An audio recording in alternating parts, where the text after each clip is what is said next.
The funeral of Evelyn Warren. The chapel was too quiet. Grace sat in the front row, her hands tightly clenched in her lap. She couldn't stop staring at the closed casket, the weight of it pressing down on her chest. Her mother, Evelyn Warren, was supposed to be in there, gone. The whole world seemed to have shifted under her feet. But Grace couldn't fully accept it.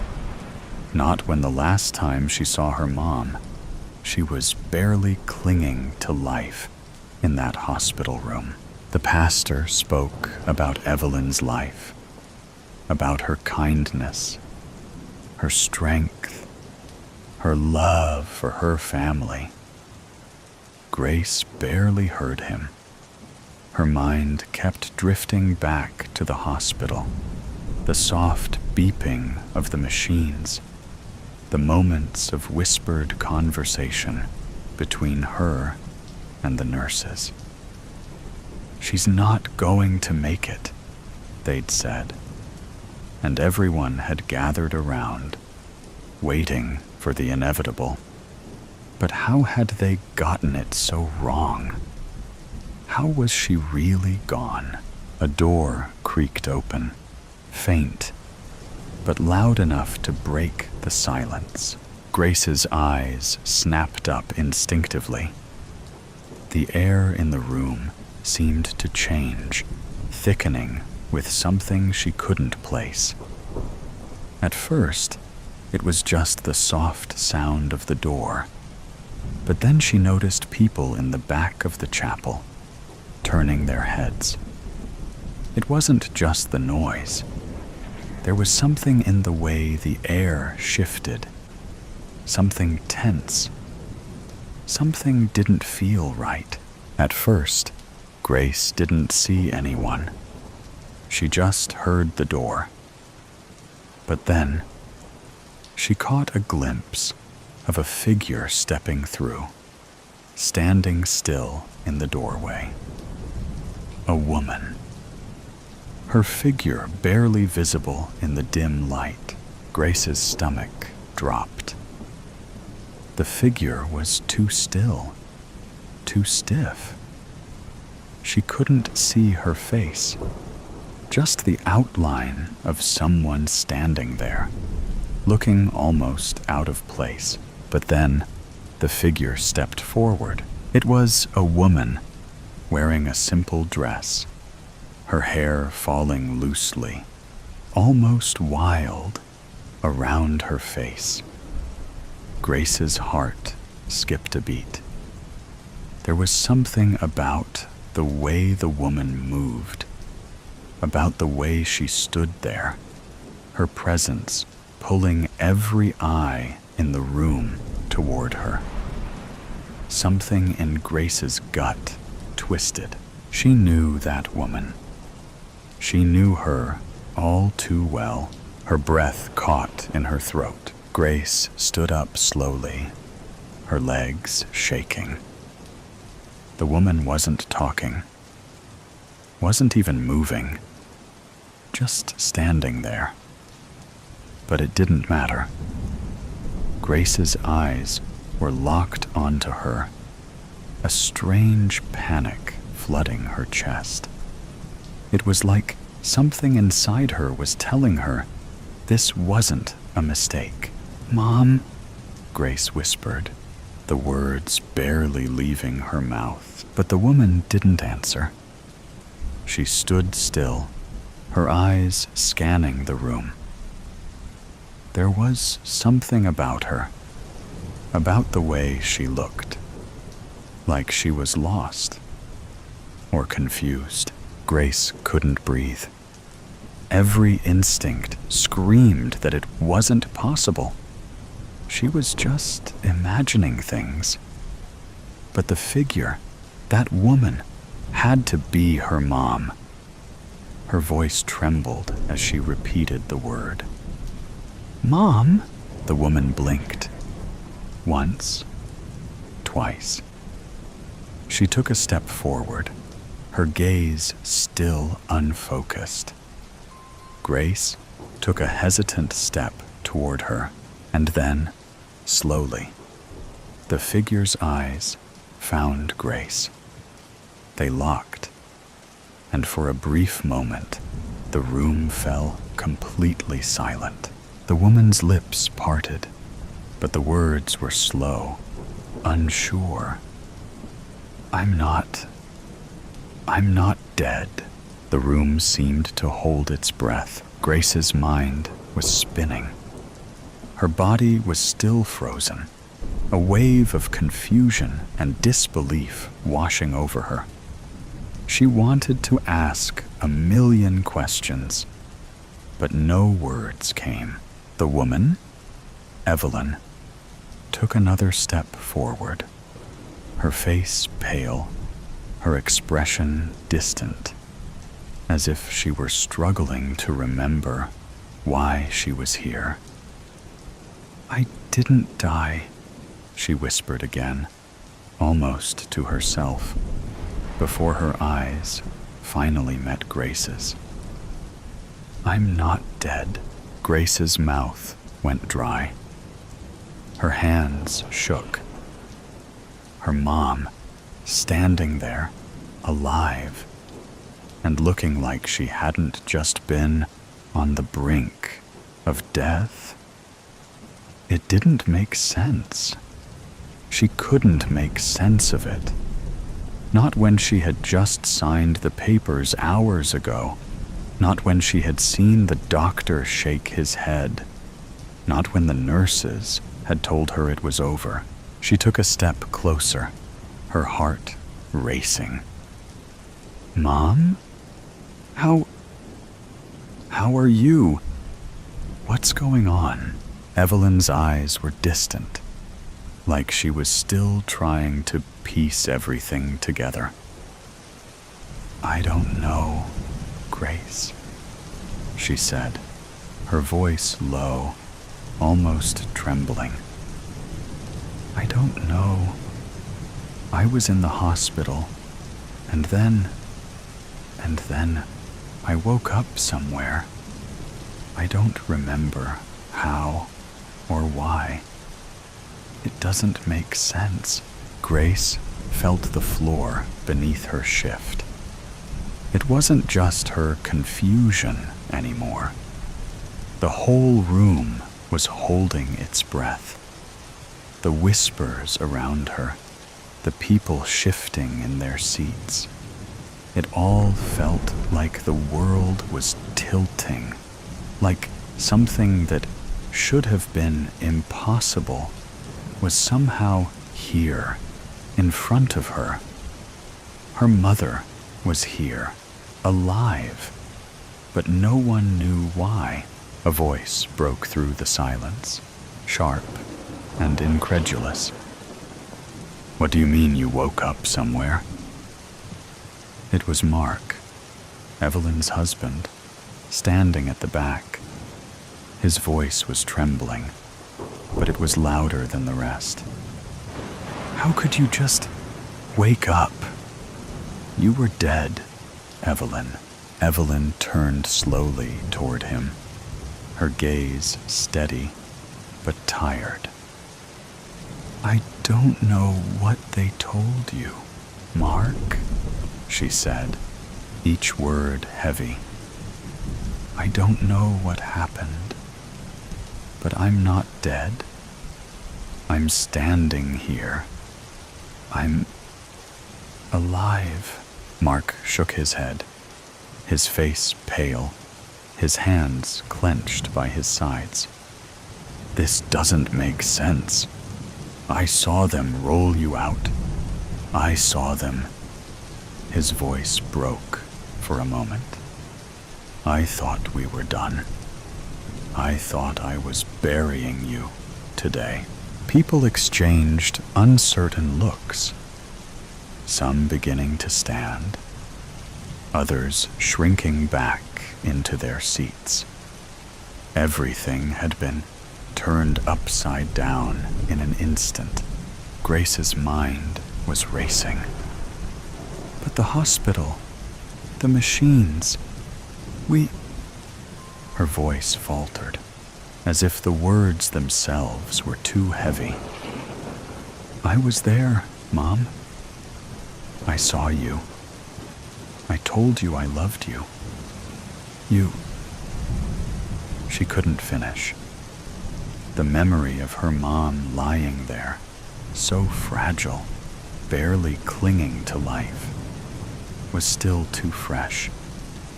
It didn't make sense. How could she be standing here now? So normal. Evelyn stepped closer, but there was no comfort in it. She wasn't the same Evelyn that Grace had known. She seemed distant, even when she stood right in front of her. It was like she was here physically, but her presence was off.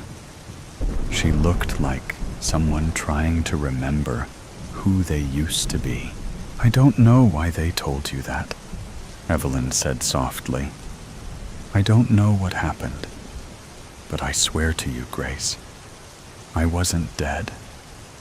I didn't die, but we were all told you were gone, Grace whispered, her voice cracking. Why didn't you come to us? I couldn't, Grace. I don't know what happened, but I couldn't remember how to get back. Everything felt so strange, like I was still in the hospital, like I wasn't allowed to leave. Grace couldn't breathe. None of this was making sense. I need answers, Mark said, taking a few quick steps toward Evelyn, his face twisted with disbelief. You don't just get to show up after we've all mourned you, after we've buried you, and say you're fine. I heard them tell me you were gone.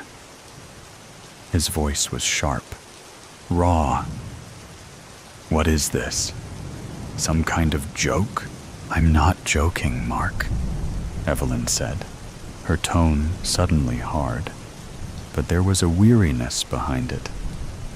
I'm not here to hurt anyone. I'm not here to confuse you.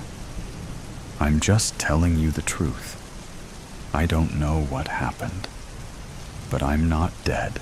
The room was silent again, the weight of her words hanging in the air. Grace wanted to scream, to shake her mom and demand answers, but she could only stand there, frozen. The casket behind her, her mother's casket, was a cruel reminder of everything that was supposed to be real, of everything that wasn't. Maybe you should sit down, someone whispered from the back. Grace couldn't tell who it was.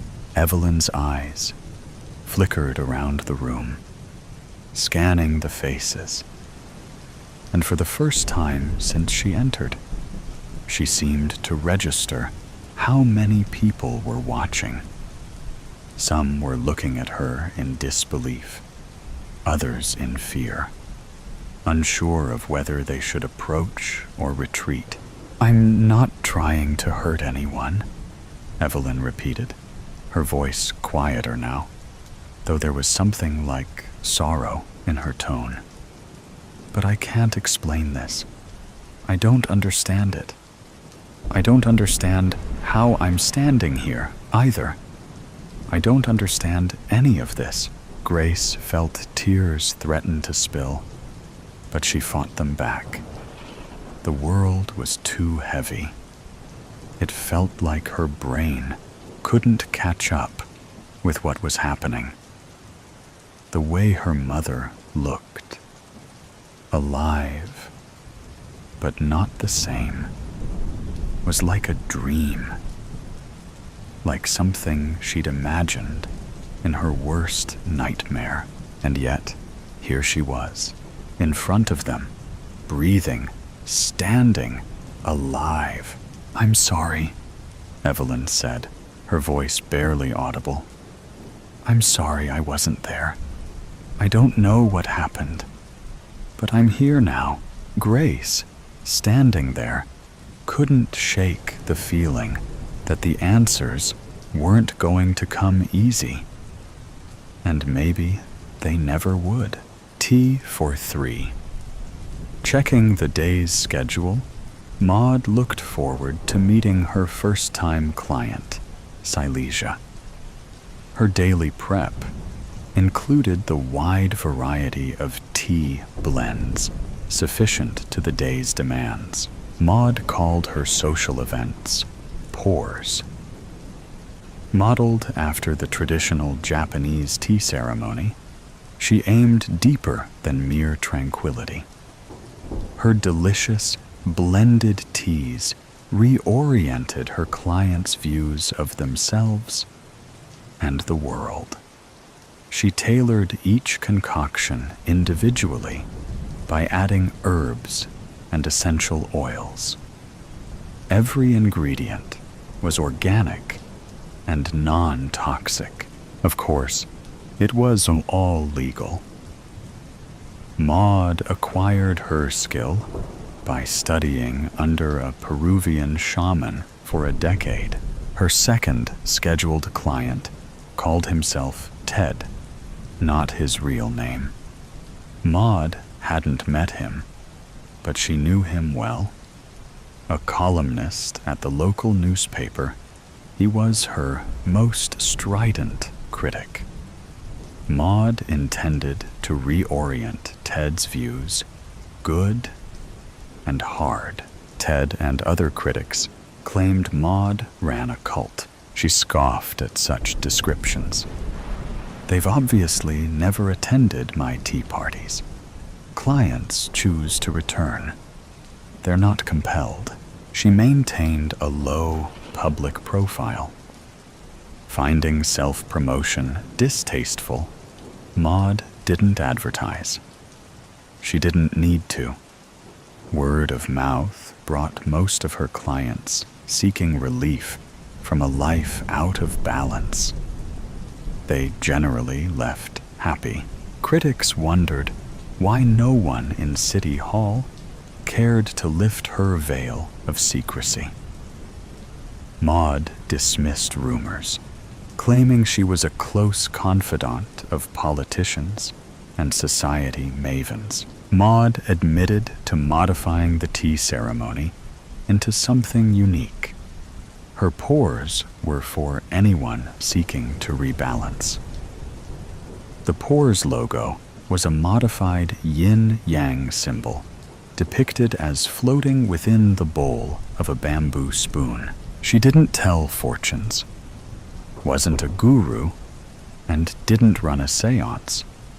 Nor was she a matchmaker, though some had found love after meeting through her. That was serendipity at play, not Maud. Maud also adamantly rejected the term therapist. She firmly rejected suggestions her pours were a form of group therapy. She abhorred insinuations that she practiced without a license. As the appointed time for this day's pour approached, Maud prepared a special tea for Ted. Not knowing Silesia's needs and temperament, she waited. Her standard blends would do until she knew more. Maud resisted temptation regarding Ted. Poison was an option to which she refused to stoop. But she had prepared something special for him. Maud was confident that when Ted left the pour, his attitude would be radically different from the one he brought. With a few minutes before the pour, Maud sat in silence, with her hands folded. The bell rang. Maud opened the door to Silesia, wearing a short, strapless sundress and a broad-brimmed straw hat. Silesia thrust out her hand. "Maud? Yes, welcome to my pour." Maud waved her in and saw Ted coming up the walk in a suit and tie. She introduced herself and led them to the dedicated pour room. Silesia talked rapidly. "It's such a beautiful day. Perfect for a little tea, don't you think?" Maud nodded.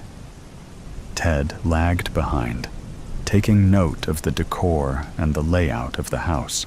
Silesia continued without pausing for breath. "But it's so beautiful. A shame to spend it cooped up inside. I love going down to the river walk and watching the ducks and the boats and the birds flying overhead. The trees make such lovely shade, and each fluttering leaf responds to every slight breeze. Is there any way we can reschedule? I hate to waste the day inside." Once in the room, Maud indicated where they should sit. "Well, you're here now. We won't be all day, bright and shadowless." The poor room had no windows. No pictures adorned the walls, which had climbing vines painted on them. A ficus tree stood in one corner. A low table sat amidst plush pillows. A table beside Maud had a gas fire, teapots, space for preparation, and teacups.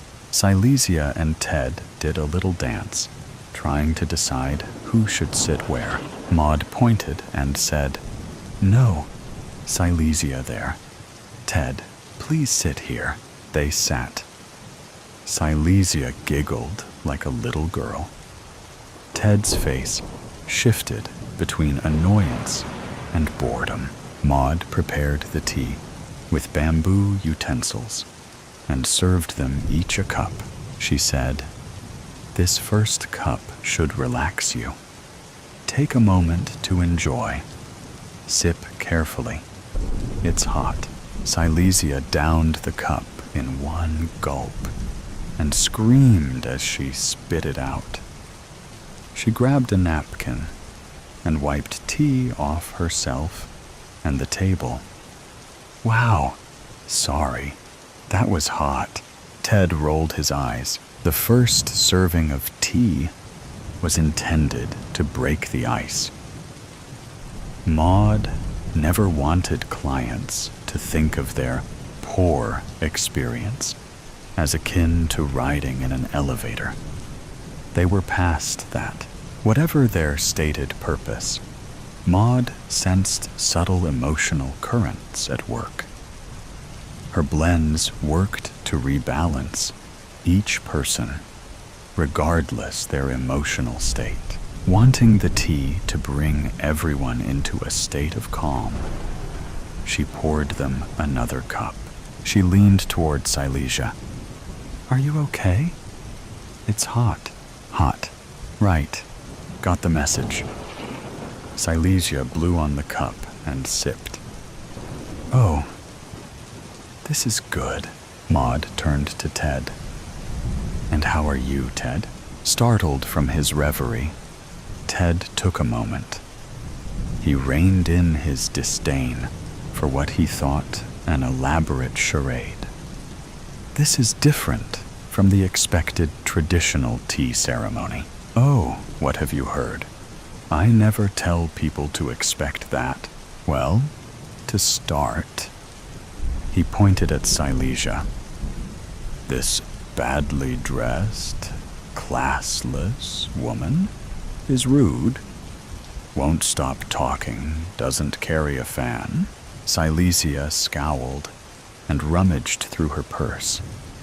Pulling out a battery-operated fan, she switched it on. The little propeller spun, blowing strands of her hair back. With eyes fluttering, she smiled at the breeze in her face. Giggling, she aimed it at Ted. Blocking the draft with his hands, he said, "Never mind. Turn it off. Keep it to yourself." Silesia winked at Maud and, giggling, returned the fan to her purse. Ted said, "So much for tranquility. This is my point. How do you dare pretend this tattered facade is a tea ceremony? You exhibit only the shallowest grasp of time-honored rituals. This is just a load of frayed, New Age claptrap hiding behind the trappings of a traditional tea ceremony. I'm sorry. My pores have been misrepresented. Would you like more tea? I mean, where's the respect, the purity, and the reverence?" Maud held her look. After a moment, he held his cup out. He wouldn't let go when Maud tried to take it. Careful not to burn him, she refilled his cup. "It's hot, I know." He gave Silesia a stern look and brushed off his leg. Maud noticed that Silesia had begun to fidget.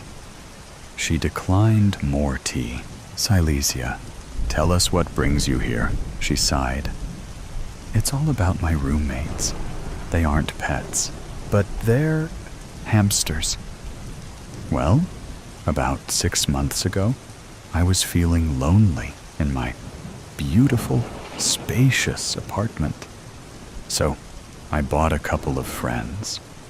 Hate to have to buy a friend. Seems so entitled, but can't exactly meet a hamster at the local club." Maud nodded. Ted rolled his eyes. He whispered, "Can't you shut her up?" Everything was cool for a while. We got on famously. But then one day, I came home and discovered an extra dozen of the little critters. Who knew? All in one cage? Appalled, Silesia practically shouted. "Oh, no. I would never cage my friends. What do you take me for?" Agitated, Ted said, But is right. That was only the beginning. I've lost count. And that isn't even the worst part. Neither Maud nor Ted wanted to hear the worst. I discovered that they ate one of them. Maud nodded impassively. "Yes, but nothing. I admit, I'm not that bothered that his family ate their baby brother. I mean, get real. Babies do get eaten. But poor little Jimmy. I'll never forget when I found little Jimmy was the hamster." Silesia looked at Ted like he was a lunatic. "Focus, Ted. The circle of life and all that. I miss him." And Maud said, "Yes, I cannot get over." She dabbed her eyes with a napkin. Maud and Ted leaned in. "After everything I did, just can't believe that they ate meat." Ted feigned a coughing fit to cover his laughter. Silesia waited for it to subside. "I mean, what did I do wrong? How could they? Didn't I raise them right? You know, to be vegetarian. I thought they were. I didn't skimp in sympathy." Maud touched Silesia's right hand. She covered Maud's with her left. Maud placed her free hand on top of Silesia's. Misty-eyed, they turned to Ted. He said, "Looks like you're first at bat, Maud." They didn't understand. He said, "So, is this it? Sorry, but I have to get on with my day." Maud straightened up. No, Ted. Now that we're in sync with each other, I'll serve another tea. One made for you alone. A special tea? Just for me? Oh, boy. Maud resisted trying to kill Ted. She wouldn't poison him. At least, not in the usual way. But I'm not about to let this hack destroy everything I've built.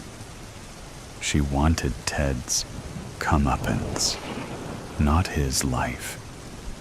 This potion would take his words, silence him, at least for a few days. He said, "So what's in this special tea?" "Hold the cyanide." Only he laughed.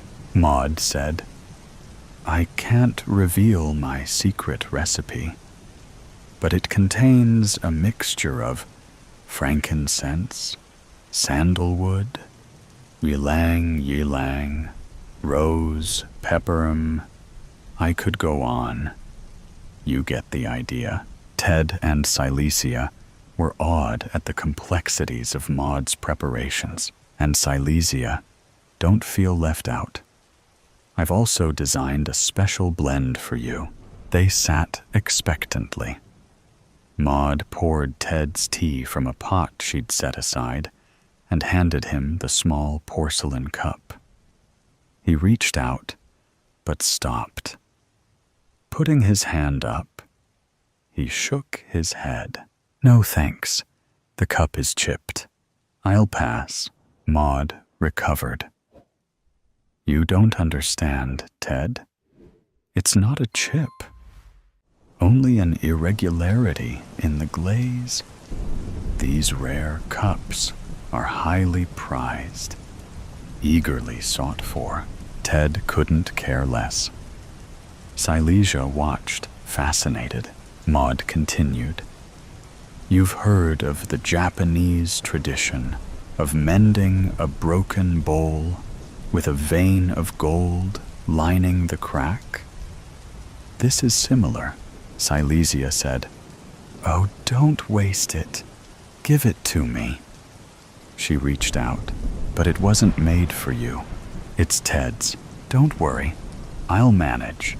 It sounds delicious." This had never happened before. And this tea was pivotal to Maud's plan. She said, "If you insist." Ted said, "We all do." Silesia took Ted's cup, sipped, and smiled. Beginning to speak, she stopped and could only say, "More?" Not used to losing control, Maud refreshed Silesia's cup. Ted smiled at Silesia. "Ah, miss, the power of the well-chosen word." Silesia nodded, but could say nothing. Ted turned to Maud and said, "Good.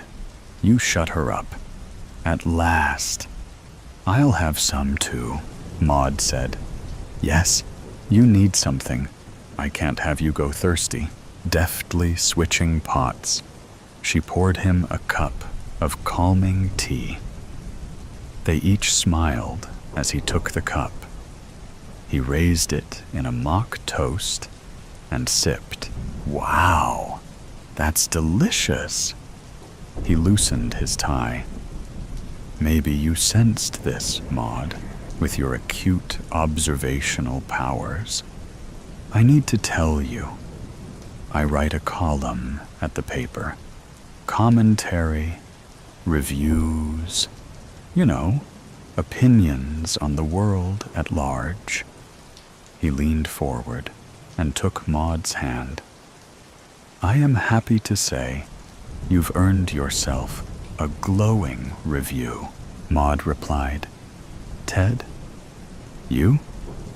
A writer?" "I had no idea." She refilled his cup with tea, promoting a positive attitude. Go with the flow, she thought. Silesia remained silent. Ted waxed poetic. Tranquility reigned. a willow of weeps. Her bones were brittle, but not from age. These days, it was a workout in itself to wipe the counters clean, and had even become hard to pick up the unused dishes she'd find on the table at the end of the day. The ceramic was too heavy for her frail hands. She set a place at the table for each of her children, complete with her finest china and silverware in the proper way.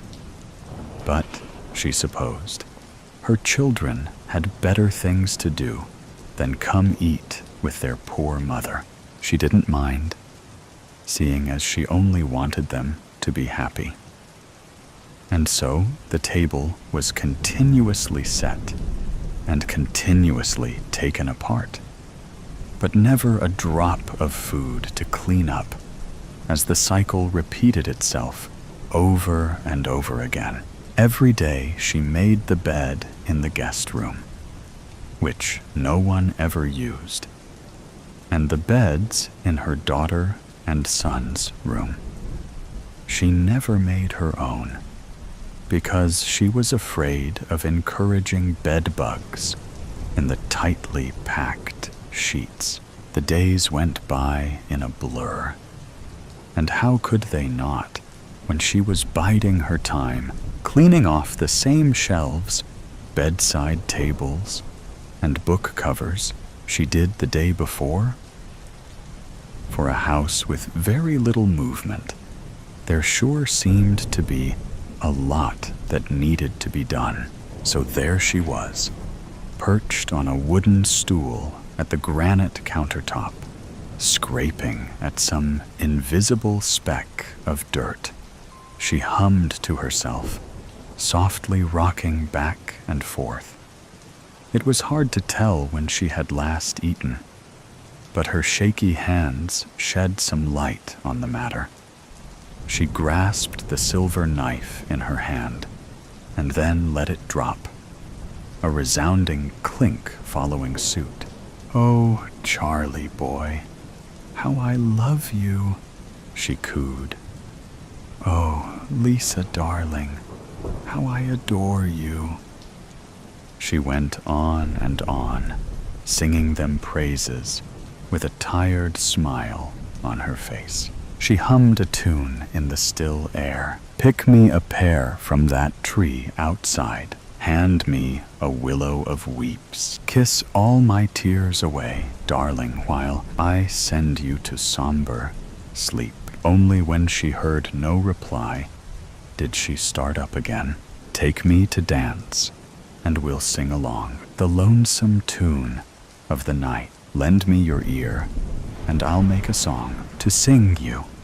Goodbye, goodbye." The fire beckoned, so she willed her legs up off the stool, grounding her feet on the cool tiles of the kitchen floor.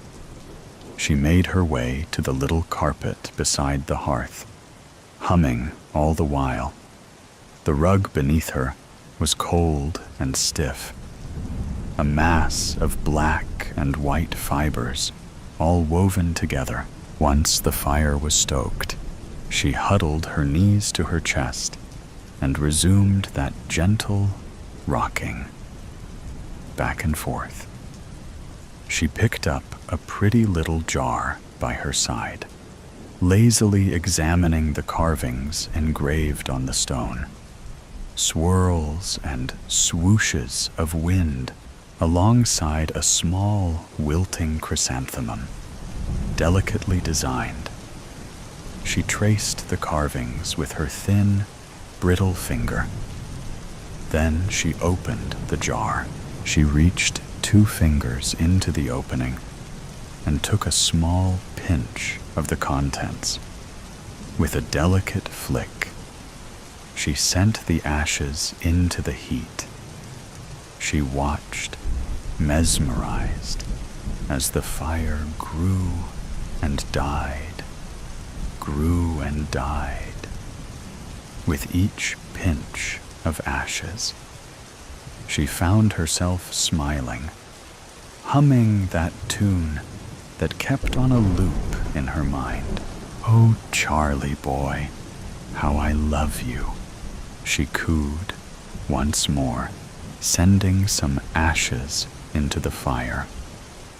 "Oh, Lisa darling, how I adore you." Then she took the jar, perched dangerously close to the flames, and sent the rest of the ashes down into the coal. The fire roared in gratitude and grew bigger still, and all the while her heart beat with a sad, sad rhythm as she kept that absent smile on her lips. Then, to her horror, she heard footsteps, loud, panicked footsteps, making their way down the stairs in the hallway.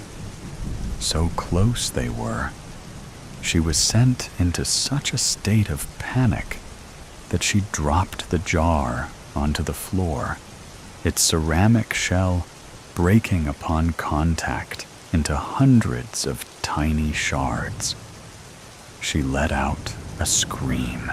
"Oh, Charlie boy, how I love you," she sobbed, huddling against herself, rocking furiously. "Oh, Lisa darling, how I adore you." She sobbed and wailed until she thought she couldn't anymore. And even then, it continued, an endless flow of tears. She let out another scream as she felt two sturdy hands on her shoulders. "Oh, Charlie boy, is that you?" she wailed, rocking harder. "Mrs. Jamie, it's time for your medicine, darling." Another shriek, the words sending her into an episode. "Oh, Lisa darling, oh, Lisa darling, where are you, Lisa darling?" She began slamming her hands into her knees and rocking so hard forward that she sent her whole frail body toppling onto the ground. "Mrs. Jamie, it's me, Randy. I'm your nurse. I'm here now. Everything is okay now," she wailed some more. Because, of course, everything wasn't okay. "Charlie boy, Lisa darling, help me!" And then she surrendered to Randy's strong grasp, wailing still, as he took her upstairs to her bedroom. She was so worked up that she could barely see, her eyes welling with every thought of that fire, those ashes. She kicked and flailed as she was firmly placed into bed, tucked in tight for all the bed bugs to see. "Mrs. Jamie, it's okay," Randy said softly, stroking her hair as he fed her various pills and a glass of water. "I'm here now. You're safe. I will keep you safe." She looked up at him with big, innocent eyes. Just like that, she had already forgotten the panic she was in moments ago. She resumed the gentle rocking as her frail hands clutched the sheets. "Charlie," she murmured. "Lisa, they're safe too, now. They're not in pain anymore. Hush now, dear. It's about time you went down for a nap, huh? I know everything. I know everything. Ask me how many miles there are between San Francisco and Cleveland. I know. Ask me how long the trip would take. I know. Choose any country, any time period, and ask me to recount its entire history. I know. I know everything. I clearly remember the moment of my birth and every detail of my existence until yesterday. What I cannot recall is what happened over the past 12 hours and 9 minutes. It is now 10:03 a.m. on Thursday. My last memory of reading page 189 occurred last night at precisely 9:54 p.m. It started when Mrs. Banks, Claire, requested that I take a memo. "Shelley, darling, would you please remind me? Request budget meeting with Charles. Sign divorce papers and send to attorney ASAP. Scheduled for 11:15 on Friday. I have made notes, Claire. I will ring your phone with reminders. Thank you, Shelley. You've always been there for me, you know." She half smiled at me, her head slightly cocked to the side, as if wanting to say more. She stared exactly 3.2 seconds longer than usual, which I found curious. Perhaps she had realized that her words hinted at affection, and there was no point in showing affection to me. I do not show affection. "Claire, we will need to leave exactly 23 minutes earlier tomorrow morning," I told her. "There will be much traffic because of the snow." Yes, of course," Claire answered, looking anxiously out of the window, her short blonde locks appearing silvery in the reflection. "I have cleaned the snow from around the house. I will do so again during the night, so it will be clear when we leave for work." "Thank you, Shelley." Claire did not turn around. "Is it supposed to snow all night?" "According to various reports, the snow is scheduled to end by 1 o'clock a.m. "Oh, okay, that's good," Claire said, still gazing at the snowdrifts. I completed tidying up the living room and retired to my chamber. After the long day, I very much needed to recharge. At 9:52 p.m., I sat down in my usual chair, plugged in the power cord, pulled the cord of the lamp, and reached for a new book. In my quest to be a better companion to Claire, I had taken up the habit of reading throughout the night. As she slept, I usually educated myself so that I could discuss with her the following day. Although I easily had online access to every piece of information I could want, I frequently consulted the bound books that Claire insisted on collecting in her spacious library. Over the years, the collection had grown to precisely 4,573 books. Since Claire loved stories, but did not have much free time after work to read, I often read a volume so that we could discuss it the next day.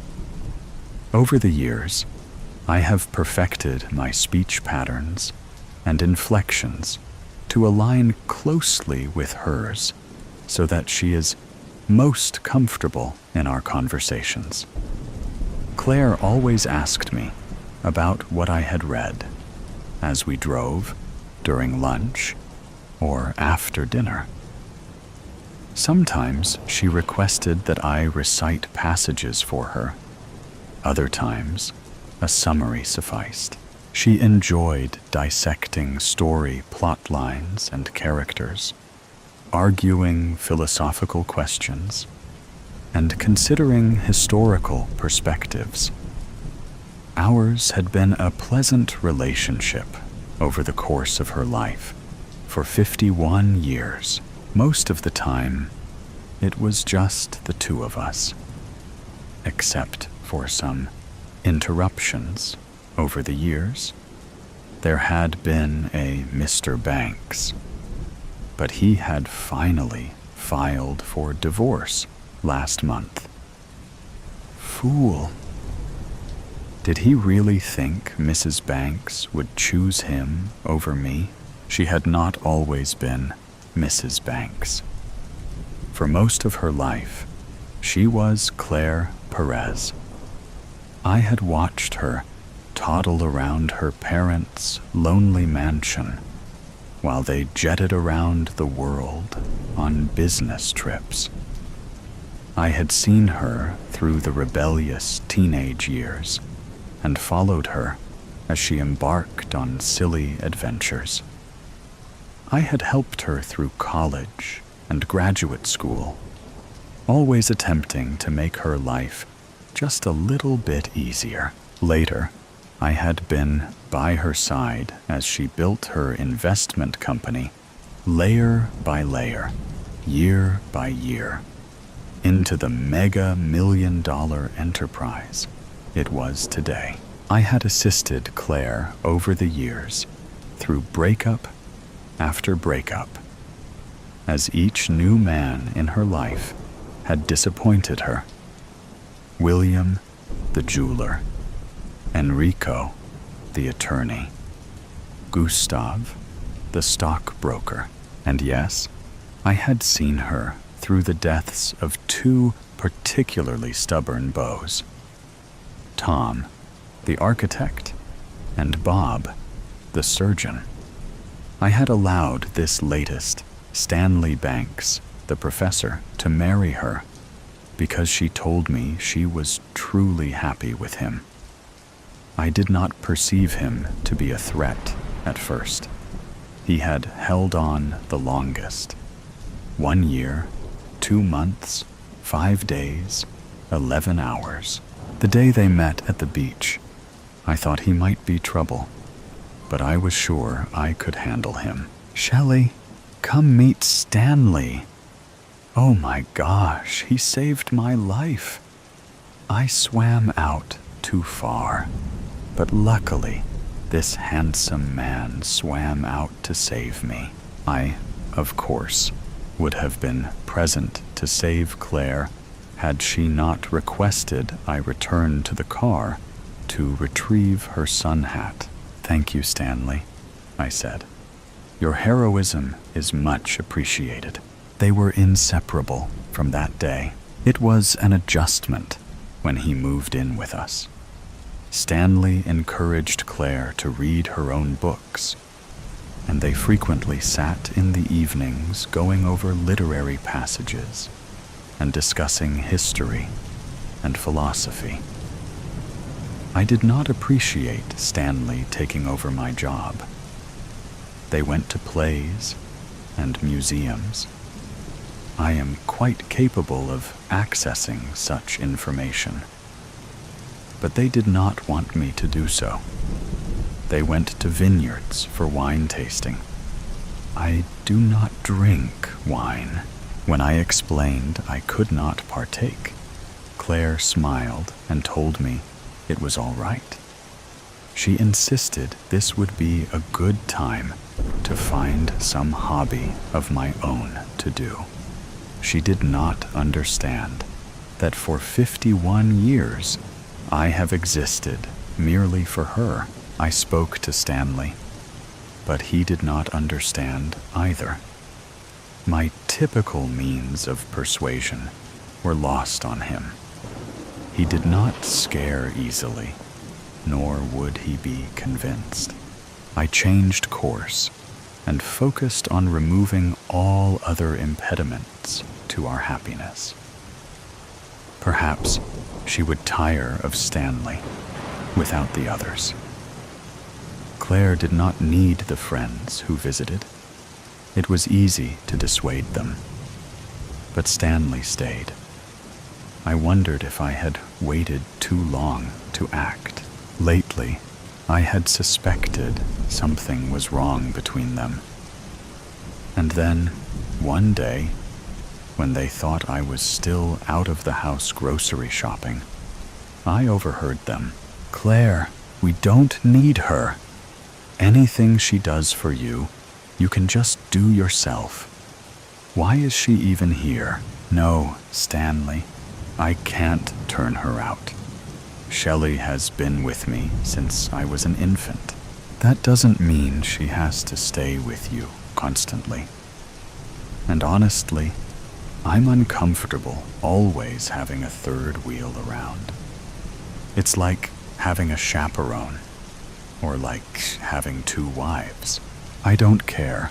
Shelley stays. I'm not talking about this anymore. Claire, I'm not sure how much longer I want to deal with this. It was the opportunity I had been waiting for. After that, it was not difficult to persuade Stanley to move out. Claire and I resumed our previous routines.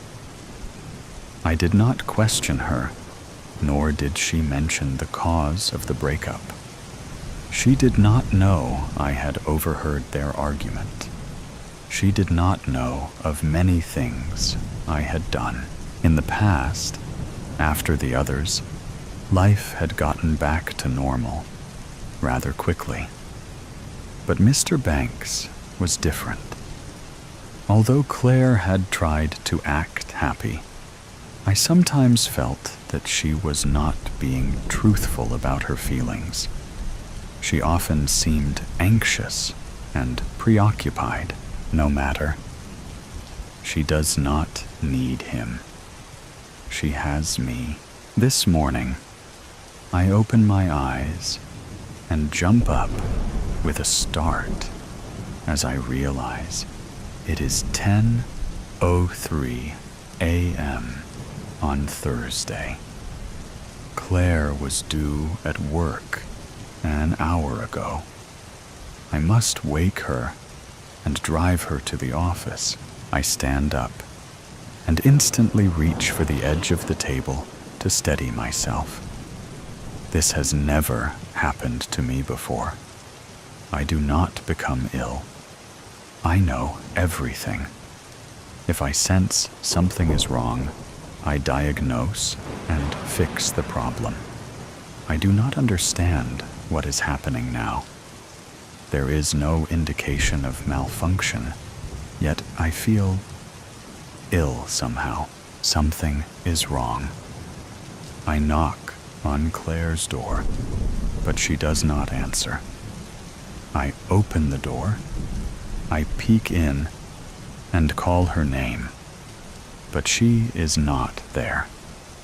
Her bed sheets have been smoothed, and the pillows rest carefully at the head of her bed. I check the bathroom, but she is not there. As I pass through her bedroom again, I glance out the window and notice immediately the car tracks leading from the garage, down the driveway, and out to the main road. She drove in the snow? That is my job. What is happening? Where could she be without me? At the moment, I am unable to perform a trace to find her location. I dial her cell phone, which she picks up on the second ring. Claire, where are you? I am concerned for your safety. Claire laughs. Shelley, I'm at work. You seemed like you needed more rest this morning, so I drove myself. It wasn't bad at all. The storm is over and the roads are clear. Take the day. We can catch up tonight when I get home. No, I must be there for you. Shelley, I'm fine. I insist that today you recharge and think of yourself. I can manage on my own. I'm going to a meeting now. I'll see you tonight. The phone clicks dead. What am I to do alone all day?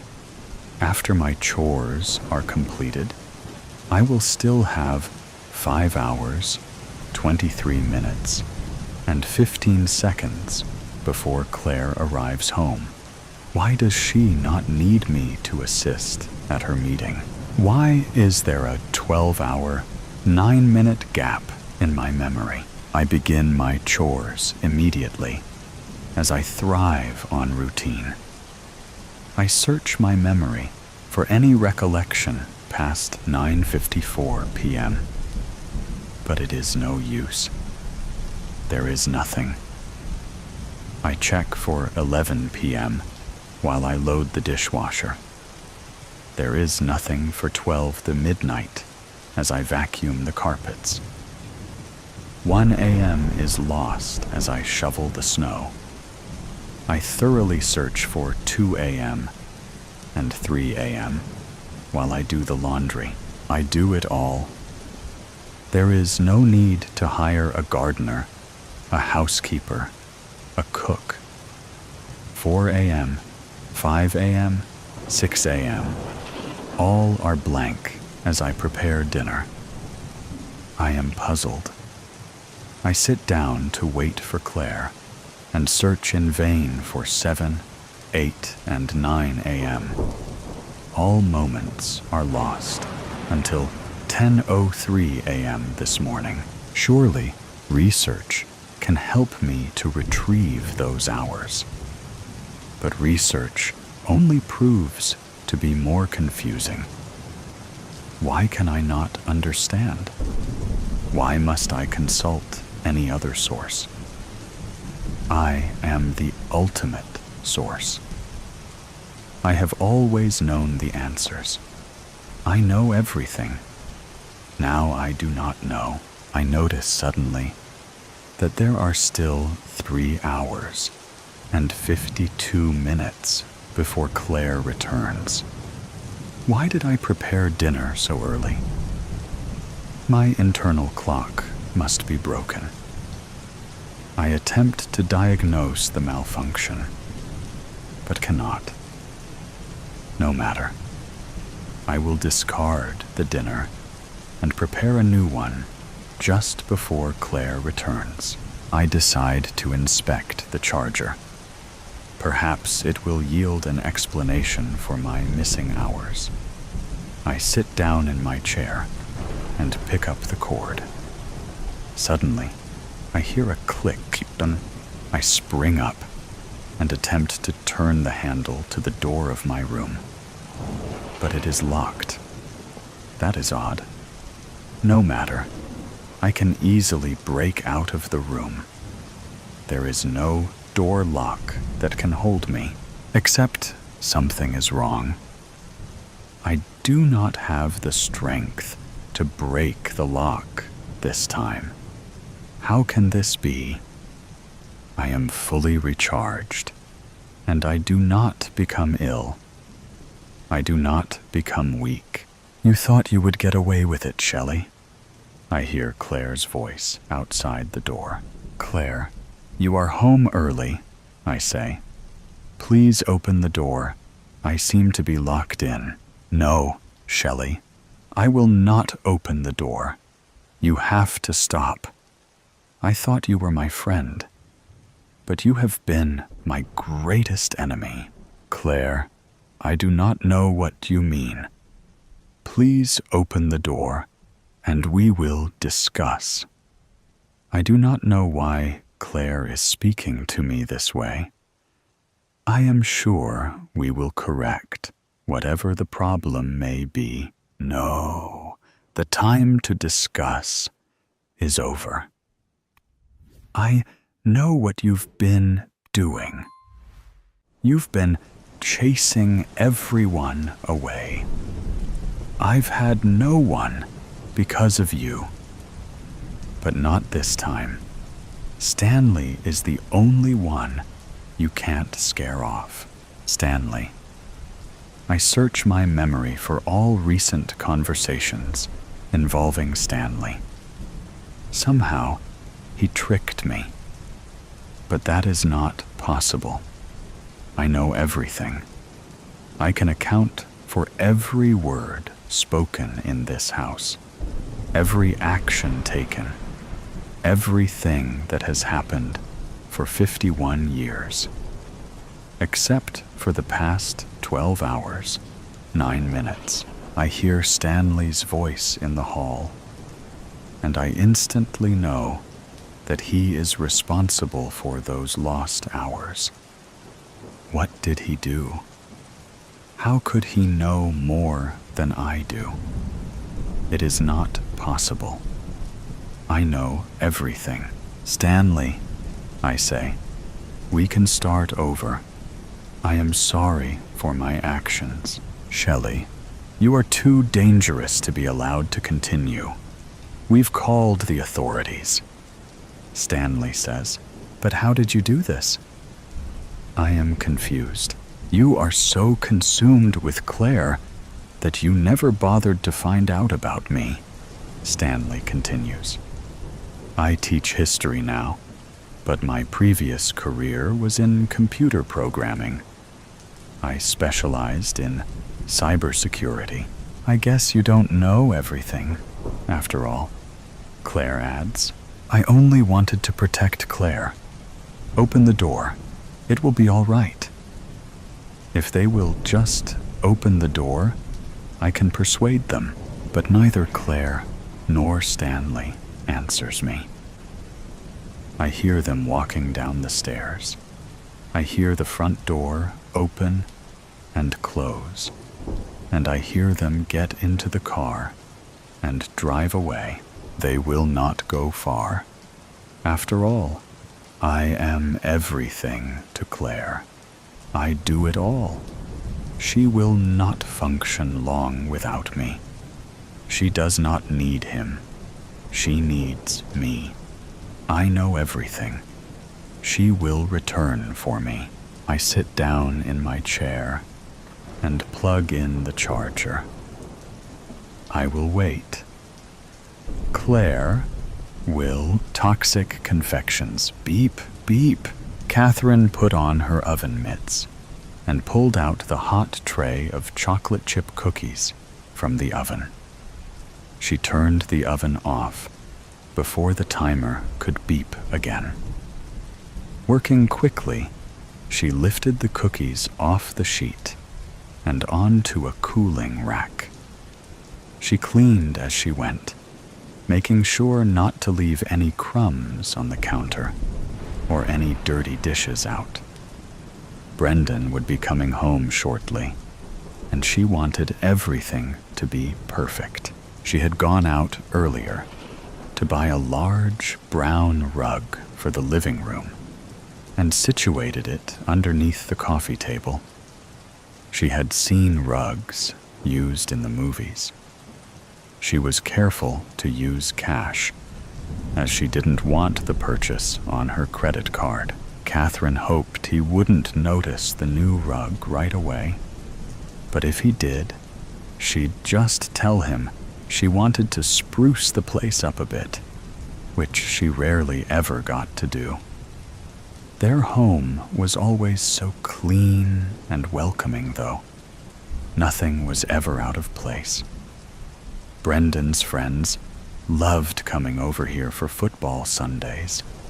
She would shower them with snacks, beer, and witty commentary as she portrayed herself as the perfect housewife. She checked the clock. 3:44 p.m. He would be getting home in less than half an hour. Her breathing quickened, and her heart starting beating hard against her chest. She'd been meticulously planning this for weeks, and now it was only 20 mins away from happening. If this doesn't work, I'm dead. This needs to work. She had gone to the library and read through too many books to get this wrong. Everything, down to the measurements she needed. And the phone rang, interrupting her thoughts. Hello? Catherine slowly picked up the phone on the edge of the counter. She wasn't allowed to have a cell phone, so the only other option was a landline, which sucked because it had no caller ID, so she often had to deal with telemarketers. Hey, Kat. How are you?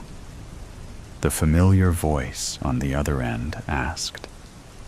Her sister was one of the only people in her life that still talked to her. Catherine had slowly pushed everyone else away over the last few years, becoming quite isolated. "Hi, Becca. I'm good. How are you? How's Brian? The kids?" she asked, trying to sound normal and hoping the answers would be quick so that she could get back to preparing for tonight. "We're all great. I hope we can get together soon. It feels like I haven't seen you in ages. We need to go for dinner or drinks soon," Becca exclaimed. She always sounds so bubbly and happy. I wish I could be like that, Catherine thought to herself. Maybe one day soon. Yes, I'd love to. Sorry, I've been so busy lately with work. I just haven't gotten around to seeing anyone. We will hang out soon, though. I promise. This was a lie. Catherine hadn't worked in 3 years, but she'd been lying for so long about it that changing her story now felt impossible. The truth was, she couldn't let her sister see the bruises and cuts that marked her body, the ones that showed up too often and were sometimes too hard to hide. A week ago, one of Catherine's old classmates from college had recognized her when she was at dinner with Brendan. A tall, attractive man she had known only because they had done a couple of group projects together in English class. She did her best to end the conversation quickly, feigning disinterest, but the damage was already done. The drive home that night was silent. But as soon as they got through the front door, Brendan screamed at her, accused her of cheating with this man, whose name she couldn't even remember. "You are such a whore. You open your legs for every man out there, don't you? Am I not good enough for you? Is that it? You think you can do better than me? No, I barely even know him." In between sobs, Catherine had tried to reassure him that nothing was going on. "I haven't spoken to him since college, and nothing ever happened between us." "Bullshit!" His fist hit her in the stomach first. When she keeled over in pain, he pushed her backwards into the wall. She fell onto the floor, and he continued kicking her in the legs, ribs, arms, anywhere but her face. He knew that wasn't so easily covered up like the rest. She put her arms up to protect herself, begging him to stop, and he eventually backed off, only to grab a glass from the cupboard and throw it at the wall just above her head. Before leaving the room, glass rained down, scraping her head and arms. A trickle of blood rolled down from her forehead into the corner of her eye, blurring her vision. This wasn't the worst he'd ever done to her, but it still cut deep. The physical pain stung, but the emotional agony was far worse. How could the person she loved treat her like this? She lay there on the floor for an hour before forcing herself upright and cleaning up the broken glass. Brendan was already asleep, so she showered, bandaged herself up, changed into pajamas, and got into bed beside him, all the while planning her escape. Brendan was used to her forgiving him every time he had one of these episodes. He was very good at manipulating the situation to make her feel like it was all her fault. He would buy her flowers, tell her he didn't mean to hurt her, but that it wouldn't have happened if she hadn't entertained him, been so careless, left such a huge mess for him, etc. She was always the one who ended up apologizing. Little did he know, she had wanted to leave him for months, but was terrified that he may actually kill her if she tried. She was also always a little hopeful that he would change, because she did still love him, as much as she tried not to. After the last 3 times, though, she no longer cared if he changed or not. She needed to get herself out of this permanently. "Kat, you there?" Becca's voice startled her back to the present. "Sorry. Yes, I'm here. Just distracted.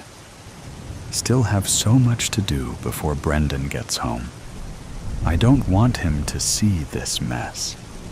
Plus, I have to make dinner and do the laundry still. Can I call you tomorrow?" "Yeah, of course." Becca paused. "You know, he could be helping you with some of that too. You shouldn't put so much pressure on yourself." She had never liked Brendan, had tried to convince Catherine not to marry him because she got a bad vibe from him. Too bad Catherine hadn't listened. "I know. I'll talk to him. Love you. Bye. Love you too." Catherine hung up the phone and took a deep breath. Bending down, she reached under the sink, behind the garbage can, and pulled out the bottle of cyanide. Again, she poured a tablespoon of it into a teacup, then started boiling some water. She had decided on this method because she had read that it was clean, simple, and often used by housewives with horrible husbands. There would be no messy cleanup, and it was so easy to slip something into his food or drinks without being detected. One thing he did appreciate about her was her cooking skills. She knew her way around a kitchen, and he always ate everything she made. She had mixed in a good amount of cyanide into the cookies, hoping he would eat a lot of them. But just in case, she would also be putting some in his tea, which would be waiting for him on the coffee table when he got home, next to a plate of cookies. If he offered her some, she had planned on her excuse being that she had already eaten one, and that was enough. Brendan liked her skinny, and often commented on how much she ate, so he would understand. Just as she finished mixing the cream and sugar into his tea, she heard the sound of Brendan's tires crunching gravel on the driveway. She looked out the window to see him climbing out of his car. Catherine took one more quick look at everything she had prepared. "I think this is it. This either works or it doesn't. He dies or he kills me. Either way, I'll be out of this hell." He came through the door, tossing his briefcase down on the ground. "Honey, I'm home. Where's my kiss?" Brendan called out. Catherine hurried over, reaching up to give him a quick peck before helping him with his coat. She felt a slight twinge of sorrow as she realized this would likely be their last kiss. But she pushed that thought out of her mind by reminding herself how he has treated her these last few years. He'd isolated her, insulted her, beat her, made her feel like she was worthless, and then made her think everything was her own fault. Fuck him. "I made your favorite browned butter chocolate chip cookies. Come have a seat," she offered, putting on a big, fake smile as she hung his coat on the coat rack. "Great. I'm starving. I had a rough day at work today," he said, taking a seat on the couch. She noticed he didn't say thank you, as though this kind of greeting was just expected of her and warranted no appreciation. She watched as he took a sip of the Earl Grey cyanide tea and then a bite of one of the cookies. These are delicious. They taste a little different than usual," Brendan said. "Yeah, I tried something a little different today." Catherine smiled at him. "It's good. Hey, is this a new rug?" He finally noticed, taking in the brown, patterned, synthetic fiber rug below his feet. Catherine's heart jumped, but she remained calm. She had prepared for this. "Yeah, I saw it today and thought it would look perfect in our living room. And later, you'll look perfect, all rolled up in it," she thought to herself, holding back a smirk. Well, I think a gray rug would have been better. We will have to pick out a nicer one this weekend. Nice effort, though." He finished one cookie and started on another, taking a sip of tea in between. So condescending.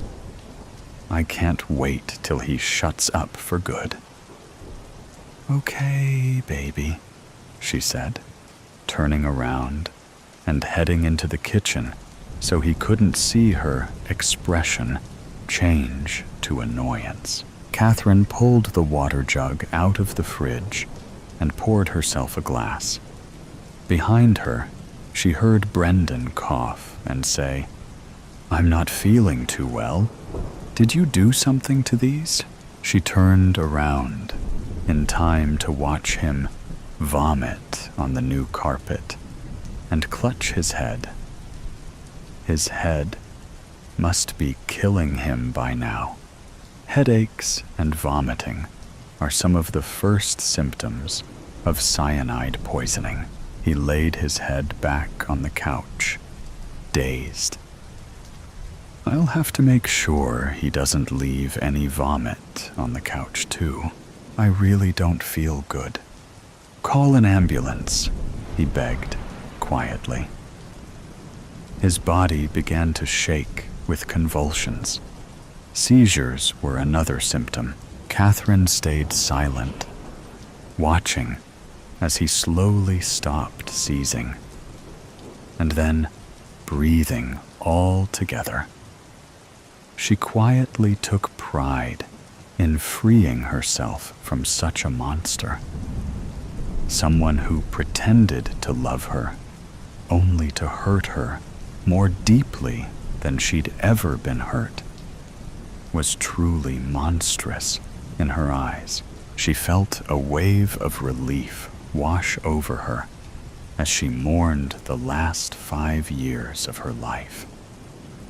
No one should ever have to endure the kind of abuse she had. And now he could never hurt her or anyone else ever again. Now, all that remained was to get rid of his body. A small smile tugged at her lip as she set to work. Pebble, rain pattered against glass. Burnt beans overtook the scent of fresh bread. Voices overlapped as stories were shared and gossip was spilled. The game played on the TV. We were winning. The buzz in the air was almost intoxicating. Even the rain couldn't dull it. Gray stared at the brown liquid.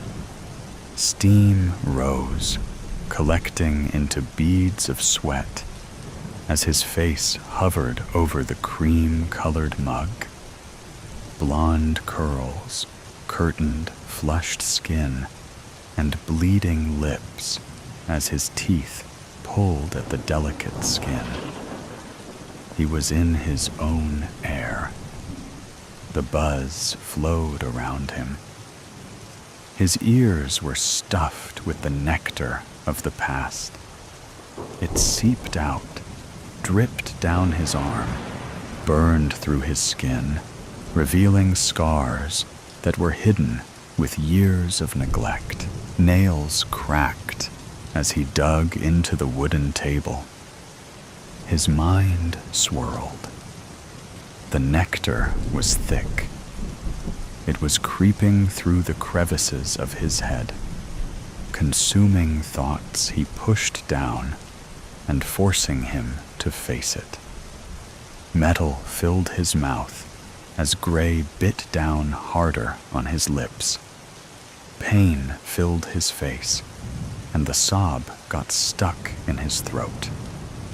Taking a deep breath, he picked up the mug and took a sip of the bitter liquid. It stung at his bruised lips, but the taste was welcome. A deep breath led to long sigh, releasing tension as he slumped over the table. Pebble? He clenched his eyes closed as his mind flooded. The bricks of the dam slammed and slammed against the limit of his conscious as the memories flooded over him.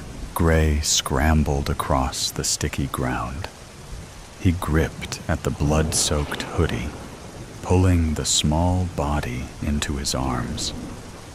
His fingers left trails as he rubbed at the bruised skin, hoping his touch would wake him up. Pebble, come on. What he thought was a yell was nothing more than a cracked whisper. Shaking hands gripped at curls that were just like his, just a bit brighter in color. He just kept repeating himself, holding the one good thing in his world, rocking him back and forth like he had to do to help him fall asleep just a couple years ago. A few feet away, smoke rose from the fifth cigarette lit today. It found its home between cracked lips. Lips that never once said anything that portrayed an ounce of care. Those lips belonged to a woman of dirty beauty. Beautiful blonde curls that have been passed along for generations framed a pretty pale face that was stressed by a chosen sickness. She stared at the scene, the bodies that were her offspring, at least by the doctor's words. But just 'cause the doctor said it doesn't mean she cares for it. The law forces her hand, forces her to obey her parental expectations, but it can't make her look at them with anything but an icy indifference. That indifference made her not care when they cried. when they needed to be held, when they needed someone to praise them, when they won, and support them when they fell. That is why, when her youngest was beaten with vase after vase until the glass shards impaled him because he whined too much, she didn't move a muscle. One less expense. Tears were dripping into his coffee, little splatters staining his clenched hands. He took one and bit on it, holding inside his screams as what happened just a few hours ago replayed. Stepping inside the decade-old home, the wood creaking with every step, the excitement he felt with Deku swinging in his pocket, imagining the look on Pebble's face as he held his favorite character in his hands. Then the way his soul dropped into the pit of his stomach. How his vision blurred until the only thing he could see was his little brother laying on the smoke-infested rug, his blood making it an even darker shade of black. The glass fractures, creating a mosaic of different colors that flickered in the light of the dusty swing lamp. Knots formed at the bottom of Gray's stomach. It burned. It hurt. The more he pushed it away, the more it forced itself forward. Their mother sitting there, watching, dusting the ashes off her pants. Their father's snores, traveling from down the hall. He bit into his skin until it split. Luckily, his shirt was black. No one could see the blood that was making it stick to his chest. Just the dirt that's layered on top of it. He couldn't leave his brother laying there. Someone had to bury him. Someone tapped him on the shoulder. Gray turned his head, blood trailing down his chin. "Are you okay, honey?" It was a middle-aged lady. Her hair was thrown into a tight ponytail that made her sharp features pop out even more. He licked his sore lips. Looking down, he had bit into the white meat of his hand. Blood trickled down his skin and dripped onto the table. Puffy eyes, blood-tinted skin and lips, dirt-stained clothes. Gray knew he looked a mess, swallowing his answer. His voice probably wasn't going to work anyway. He grabbed his coffee mug and walked right past her. Curious eyes probed at him as he walked towards the glass doors. Someone behind him was asking him to wait. But he didn't listen, or he couldn't hear. Either way, he walked straight into storm, the rain soaking his body in just a few minutes. Puddles splashed, cars honked, wet grass coated abused shoes. Gray let his feet lead the way. They brought him to the park. It was empty, of course. He climbed onto the playground, crawling his way into the little tunnel, the one place that was still dry. Somehow, he was still holding on to the mug. He took a sip. It tasted like brown water. In the tube, surrounded by the rain cascading down, he let himself cascade. Sobs spilled out until his whole body shook. His hands not able to find the right place to stay. He kept trying to stick them in his pockets. But then he remembered Deku wasn't there. It was tight in Pebble's hand. He gripped his hair, his scalp protesting. His mother's nonchalant figure, his father's peaceful rest. Pebble's warm body lying there, still. It lit something in him. Everything he was holding inside, all that he kept hidden, to keep a smile on his little brother's face. All he dealt with to protect him. Everything he never gained that he gave. His sobs trailed off into a coughing spill. His mind broke. The pain spilled over, the cuts, the bruises, the memories. The mug cracked in his tightening grip, his shaking hands from the cold, or his anger he didn't know. With a crack, the mug spilled into his lap, and a deafening scream spilled from his lips. The force bruising his already sore throat. It filled the tube. The storm swallowed it, taking his pain into its grasp as his vision blurred with red. Heartbeat of the home. Why can't I remember?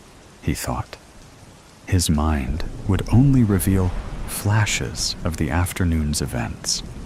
His head was on fire, sweat dripping down his face, like an addict on autopilot. Grant Liscombe burst through the front door, avoiding his mother in the kitchen. Like a spider returning to its web, his lanky teenage legs scurried up the wooden stairs of the old farmhouse to his bedroom.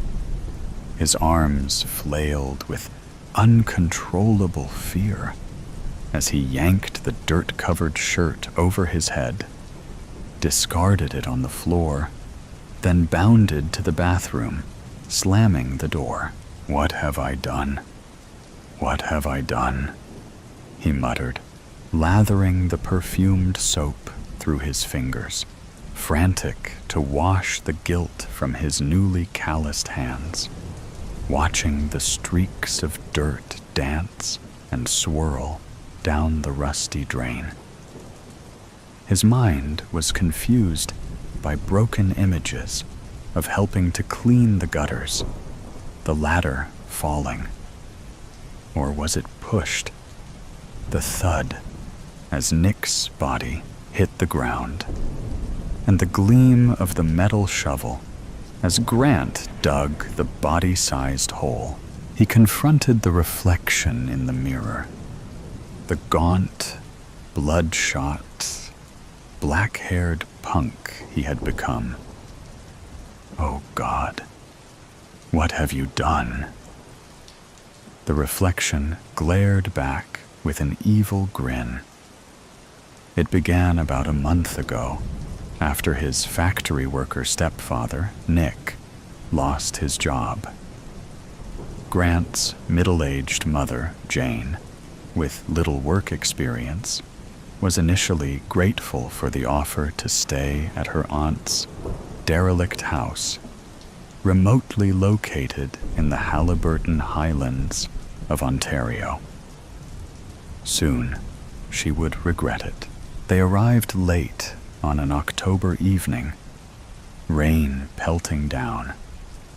The overwhelming stench of mold and decay nauseated Grant as he stepped onto the porch, past two white rattan chairs resembling broken skeleton bones. Like two cracked teeth, the front window panes whistled as Nick opened the door, and a rush of twisted oak leaves fluttered into the foyer, landing at the base of an antique grandfather clock. "Wow," Look at that beauty, Grant exclaimed, smitten with the intricate carvings of the mahogany cabinet, the shiny gold filigree face, moon dial and hands, all in pristine condition, a sharp contrast to the rest of the house. Hey, Mom, didn't Grandpa have a clock like this? He set down his backpack, rubbed his hands over the smooth, flawless finish, inhaling the rich smell of lacquer and lemon polish, opened the case to wind the weights, then set the hands to the correct time. Yes, he did, she answered, removing her coat and shaking the rain from her short blonde hair. But not as old as this one. Remember what Grandpa always said? The tick of a clock is the heartbeat of the home, they repeated in unison, their heartfelt laughter filling the room with his memory. But seriously, Grant, she said, pointing at the clock. That thing gives me the creeps, Grant shrugged. Then, as he tapped the pendulum to start the clock, he felt a sudden chill in the air, a quiver in the continuum of space and time. The walls around him seemed to expand and contract, like the lungs of the house had taken a deep breath. Are you all right, Grant? His mother's face concerned. You look pale. He's fine, said Nick. Quit coddling him, Jane. He isn't a child anymore. He chuckled and gently kissed her forehead. I'll finish bringing in the rest of the stuff. Grant sensed something was terribly wrong. Something had taken control of his body. His mind shouted with fear as his consciousness slipped deeper into an abyss, and a different, cunning voice answered, I'm okay, Mom. After the family had settled in for the night, the clock softly chimed the midnight hour, and its demon contemplated setting its evil plans in motion. Returning to his room, Grant changed into clean clothes and put on some loud, heavy metal music. He suspected his mother was having issues with his new identity. He began rifling through his closet, not sure what he was looking for. Then, at last, he found it. The metal slugger baseball bat. As he held the handle, he confirmed that Mother was next. Grant, his mother called from the kitchen, aroma of roast beef wafting up the stairs. Are you guys done outside? Dinner's almost ready. The stairs creaked with warning as he descended each step. Slow and deliberate, bat at the ready. A satanic song blared out of his room, the heavy bass pounding the walls. Thump, thump, thump. Turn it down, she shouted, stirring the gravy pot, steam filling the room from the whistling kettle. But his music grew louder. He continued his mission, unhindered. From deep inside, Grant could feel the raw hatred of the demon inhabiting his body, its cruel intention, but was powerless to intervene. Suddenly, like a beacon of light through the darkness, he heard a familiar voice. Remember the heartbeat of the home. It was Grandpa. Grant, the voice said, kill the heartbeat. Jane Liscombe turned off the stove and stormed out of the kitchen, down the hall, stopping at the grandfather clock at the base of the stairwell. I said, "Turn it." Stopping mid-sentence, she screamed and jumped back, just as the bat came crashing down, barely missing its target. Grant gripped tighter, then swung again, this time hitting a home run, as the bat smashed the glass of the grandfather clock, dislodging the pendulum and sending it flying across the room. The chimes clanged noisily in pain as he swung again and again until the battered clock showed no signs of life. Grant's grandfather's undying love had helped him overcome the demon within him and return to H.'s former self. "Mom, are you okay?" he asked, reaching out to hold her, just as Nick came limping through the front door, rubbing his head. "Nick, you're alive!" Grant shouted in surprise and relief, running to hug him. "Nick, are you all right?" "What happened?" Jane asked, still badly shaken. "I thought he was holding the ladder," he said angrily. "Must have fallen and knocked myself out." He looked around in disbelief at the shards of glass and pieces of wood scattered on the floor. "What the hell happened here?" "I'll explain in the car. We've got to leave. Now," Grant exclaimed, as he helped Nick and his mother out of the house. They drove to the nearest motel, never to return.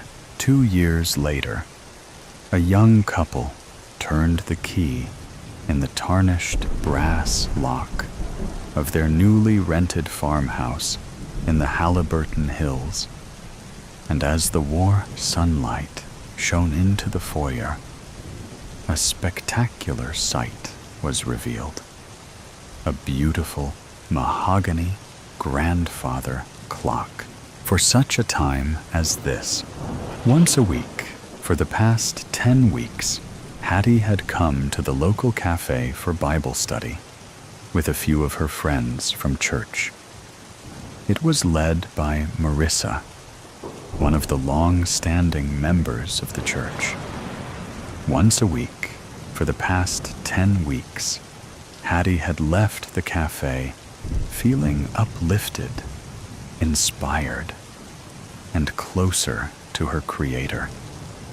And this week, the 11th week, she expected no different.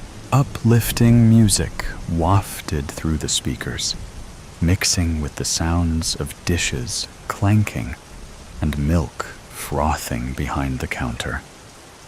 The familiar noise was music to Hattie's ears as she entered the coffee shop.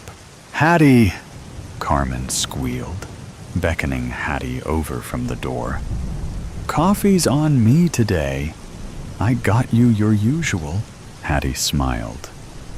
Carmen was the personification of generosity, although that wasn't always the case. "How are you doing?" she asked, sliding into the booth that they always sat at.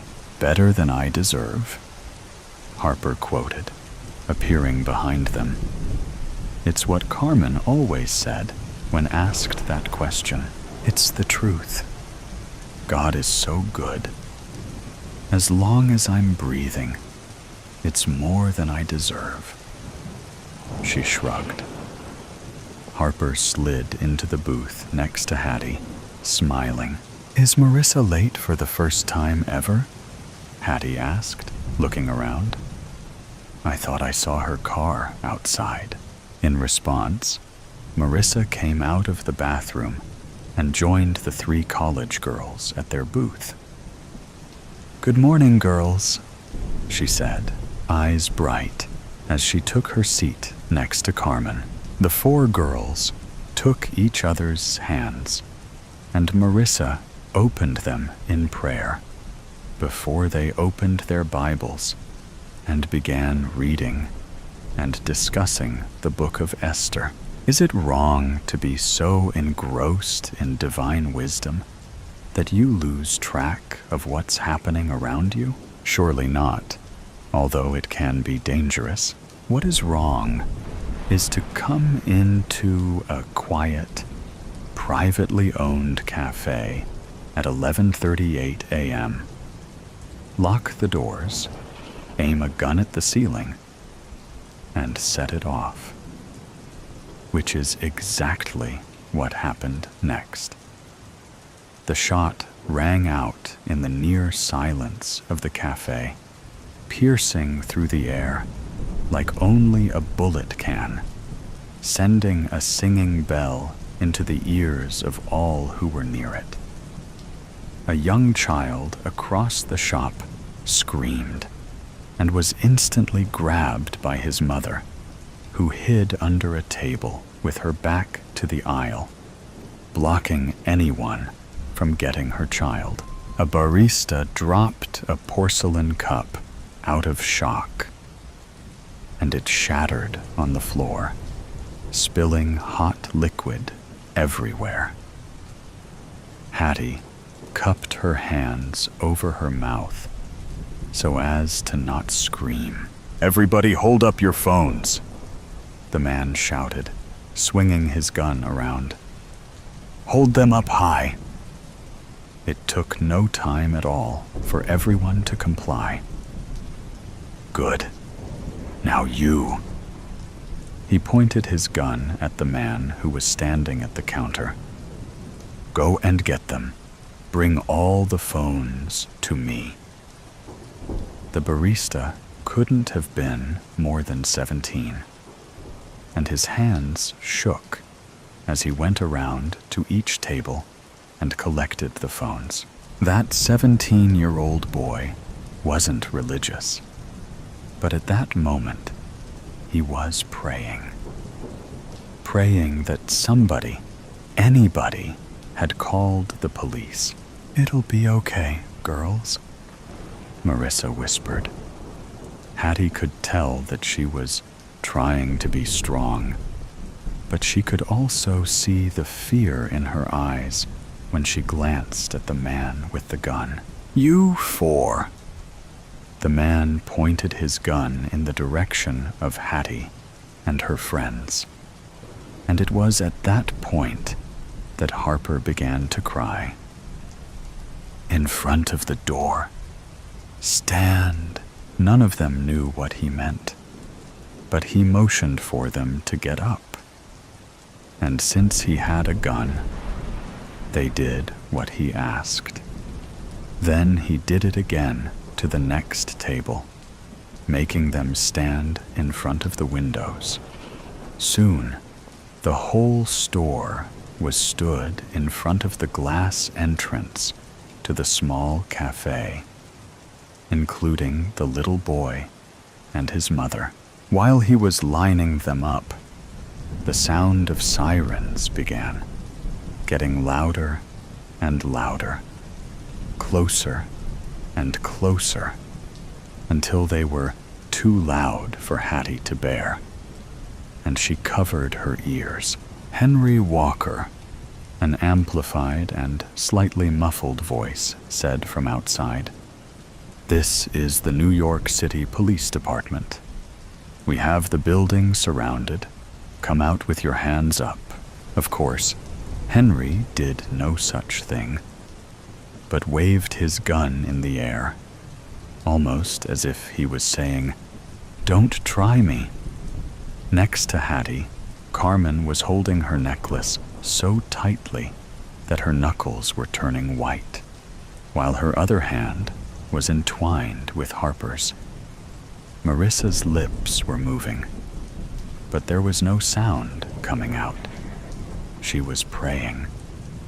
Not a bad idea, Hattie thought. So she joined in. She closed her eyes and began to pray. As she did, Words from the passages that the four girls had been going through came to mind.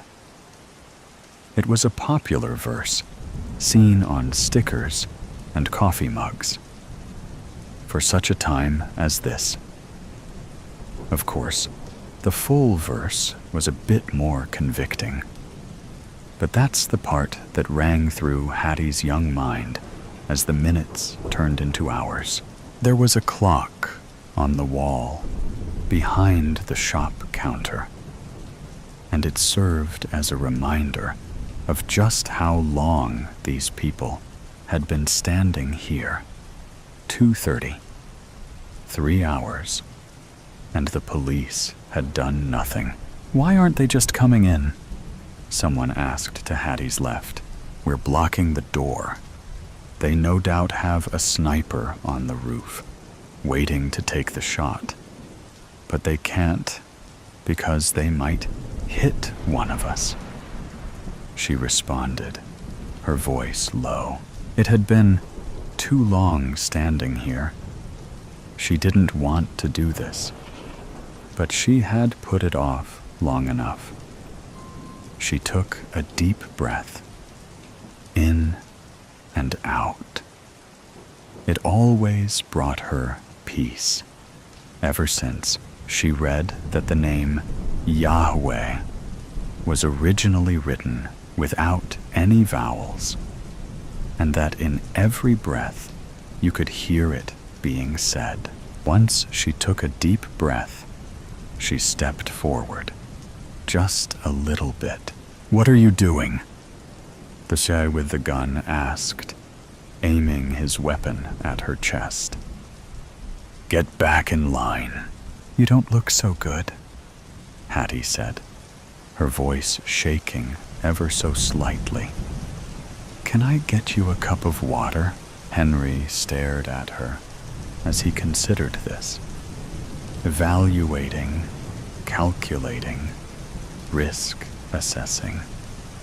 Hattie was doing the same, taking in the blood soaking into the side of his shirt, the sweat dripping down his face, and the wideness of his eyes. "What's your name?" Henry narrowed his eyes at her. "Hadassah. People call me Hattie." No one called the girl by her real name these days, but she told him anyways. "I just thought that you might feel better if you had a cup of water. Sorry." "Hadassah. Yes, I think a cup of water would help me feel better." "Thank you. Can you get one for me?" Hattie nodded, the weight of her decision settling in. No longer was she glanced over as just another piece of a horde, but now she had been called out. She was in this. It took all of her strength to take the next few steps. All of them brought her closer to a dangerous man who seemingly did not care about her safety. But there was still a little inkling in the back of her mind, a blossom of hope that slowly bloomed as she poured some water from the tap into a plastic cup and brought it to him. That maybe, just maybe, this would all go to plan. Hope that they would all make it out of this alive. Henry, still suspicious, took the cup from Hattie, but said nothing. She looked back toward the front window, at all the other customers who were looking at her like a madman. Everyone watched with a sort of anticipation as he drank the entire cup greedily. "I need more, please, Hadassah." He handed the cup back to Hattie, and she filled it again, and then gave it back. Once he had drunk his fill, he sent Hattie back to the front of the shop. 45 minutes passed. This time, Hattie's voice shook even more when she stepped forward and said, "Excuse me? What is it, Hadassah?" Henry asked. But he didn't point the gun at her. "I'm really very sorry to interrupt you like this, but I couldn't help but notice that you're bleeding. I'm training to be an EMT. I could patch you up, if you'd like." Now, if it had been almost any other person in the cafe who asked this, they would have been turned down. But Hattie had somehow managed to find favor in the eyes of this man, and therefore he nodded, beckoning her forward for the second time. "The first aid kit is behind the counter," Hattie said, pointing.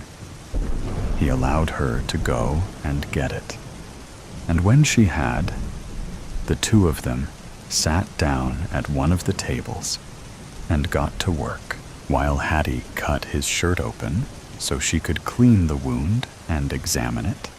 Henry kept his gun trained on the front of the store so that no one would try to escape while he was inconvenienced. "You've been kind to me, Hadassah." "Why?" Henry asked. Hattie pushed her glasses up with the back of her wrist. "I don't think that you're a very bad person. I think that sometimes people get mixed up in bad things, things that grab a hold of them and try to drag them down into the depths of darkness. Sometimes, when something's got a hold of someone, they can't get out on their own. Sometimes, we need to lend a hand to those who are wrestling with evil." "And what if I really am a bad person?" Henry responded. "Well, then, that would make all of us. But there's a difference between a bad person and a bad person who's trying to be better." Hattie threaded some string on a surgical needle. "And if you'll allow me, I'd like to help you with that. I want to be the hand that gives you what you need to win this fight with darkness." It was truly a miracle that she had said all that without tripping on her words or messing up with her stitches. She tied the string off and cut it, then lowered Henry's shirt back down. The injury wasn't what she had been expecting. Honestly, she thought he might have been shot, but it was still a deep scrape that needed patched up. "And how would you do that?" Henry asked, taking her wrist. When he looked at her, Hattie noticed that his eyes were different than they had been. They were searching instead of wandering, passionate instead of crazed. "Help me, I mean." "Well, it could start by the two of us sitting down and having a very serious conversation about what it means to be good or evil and how we can change at all. And then, depending on what you decide, it would probably end with you getting in one of those cop cars and atoning for what you've done up to this point." Henry nodded, and Hattie sat with him, silently asking for wisdom on what she should say. With a steadying breath, she decided to start by explaining the gospel to him, starting at the beginning, like she had been taught to do. She explained how God made the world, made us perfect, but then how we fell into sin.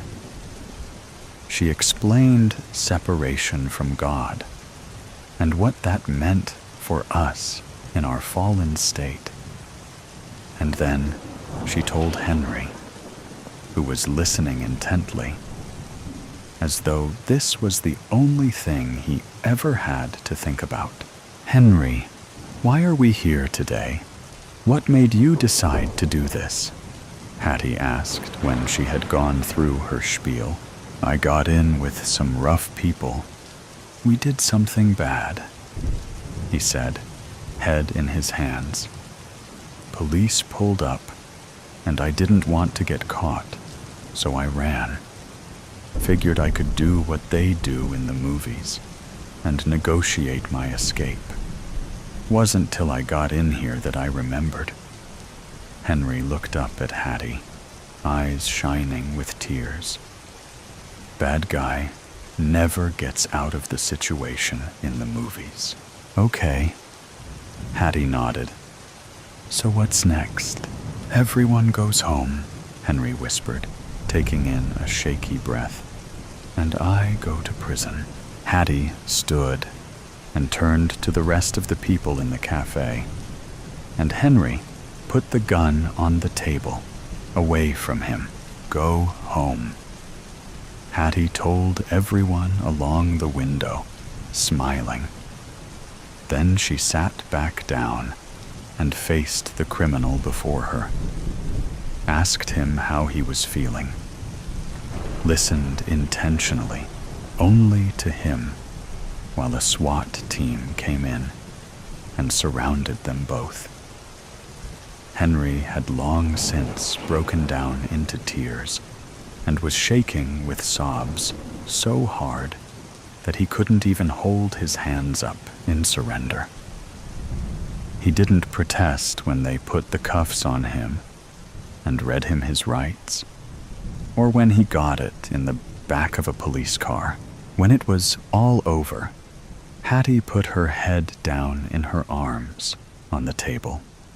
She did not anticipate how exhausting it would be to evangelize at gunpoint.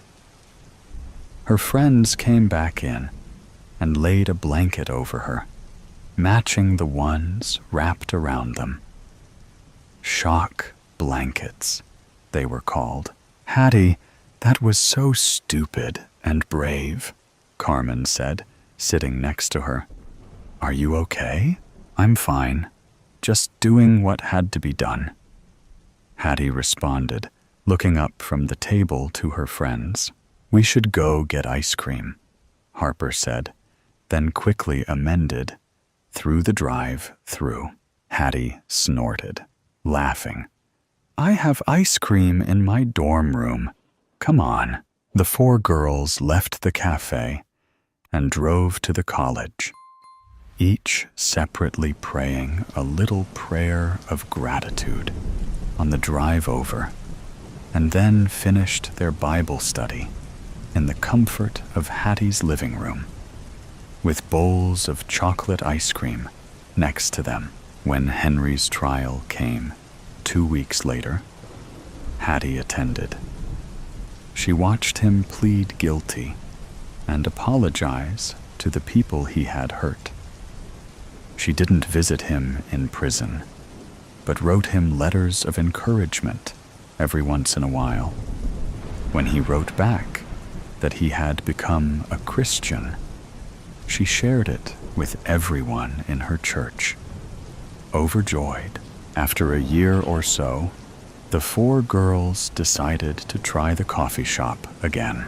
And so now, every week for the past 10 weeks, Hattie, along with a new friend named Maya, has gone to the little family-owned cafe for a Bible study with a few of her friends from church.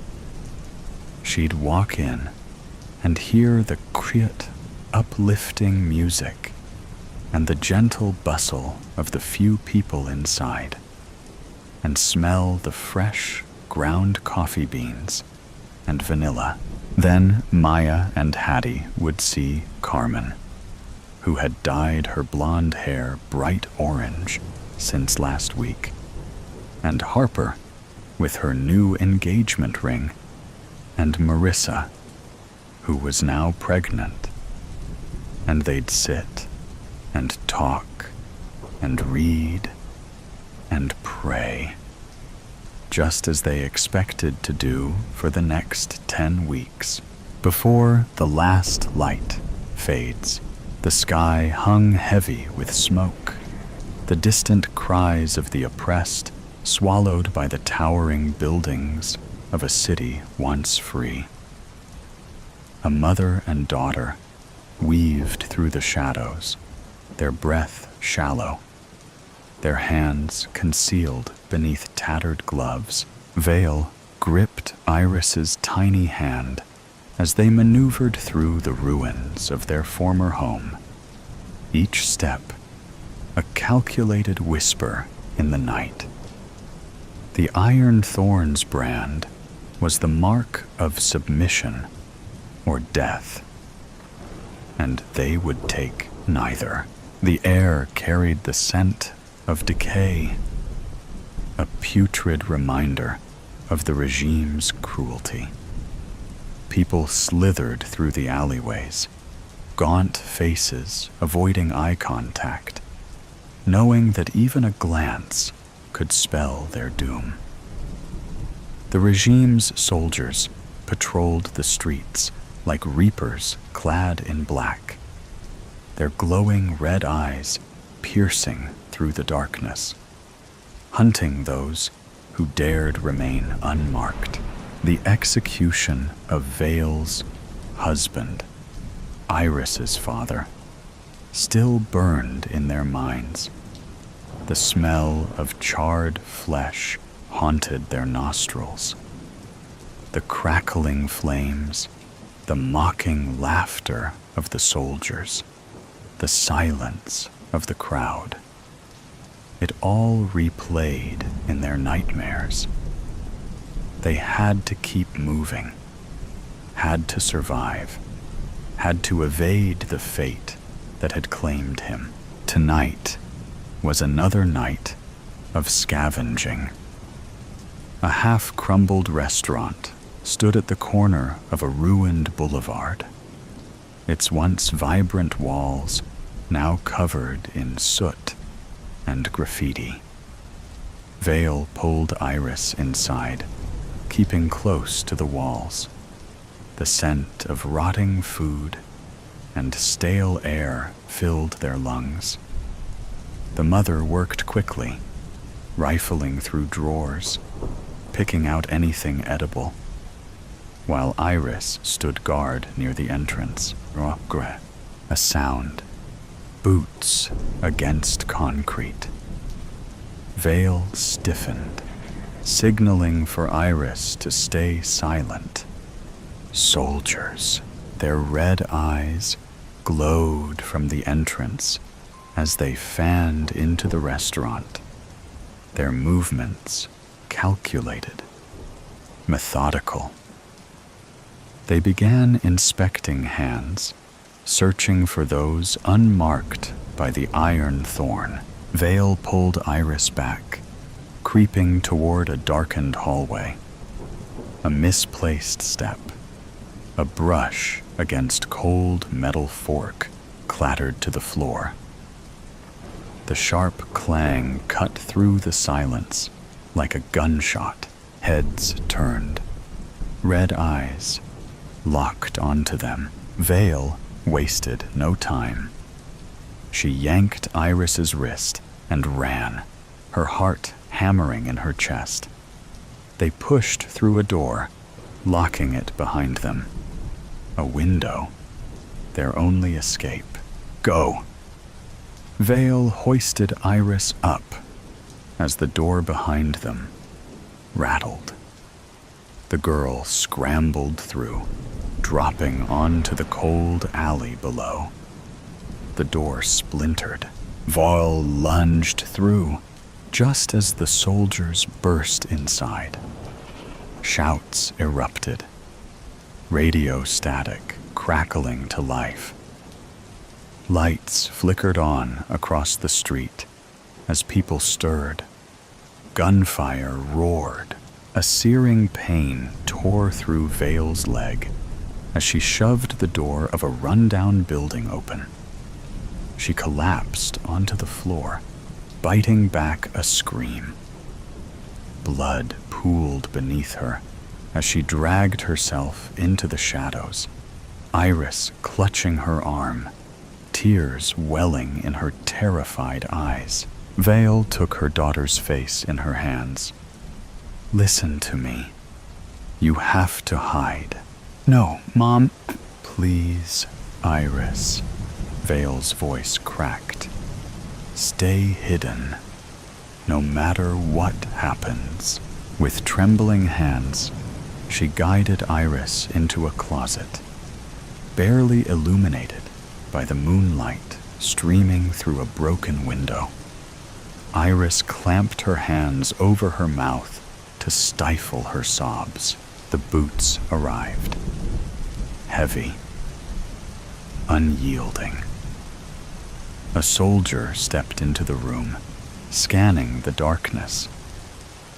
Vale lay in wait. When the first soldier stepped through, she struck, sending him to the ground. But there were more. Too many. A rifle butt slammed into her face, and she tasted blood. Her vision blurred. The room spun. More boots. More fists.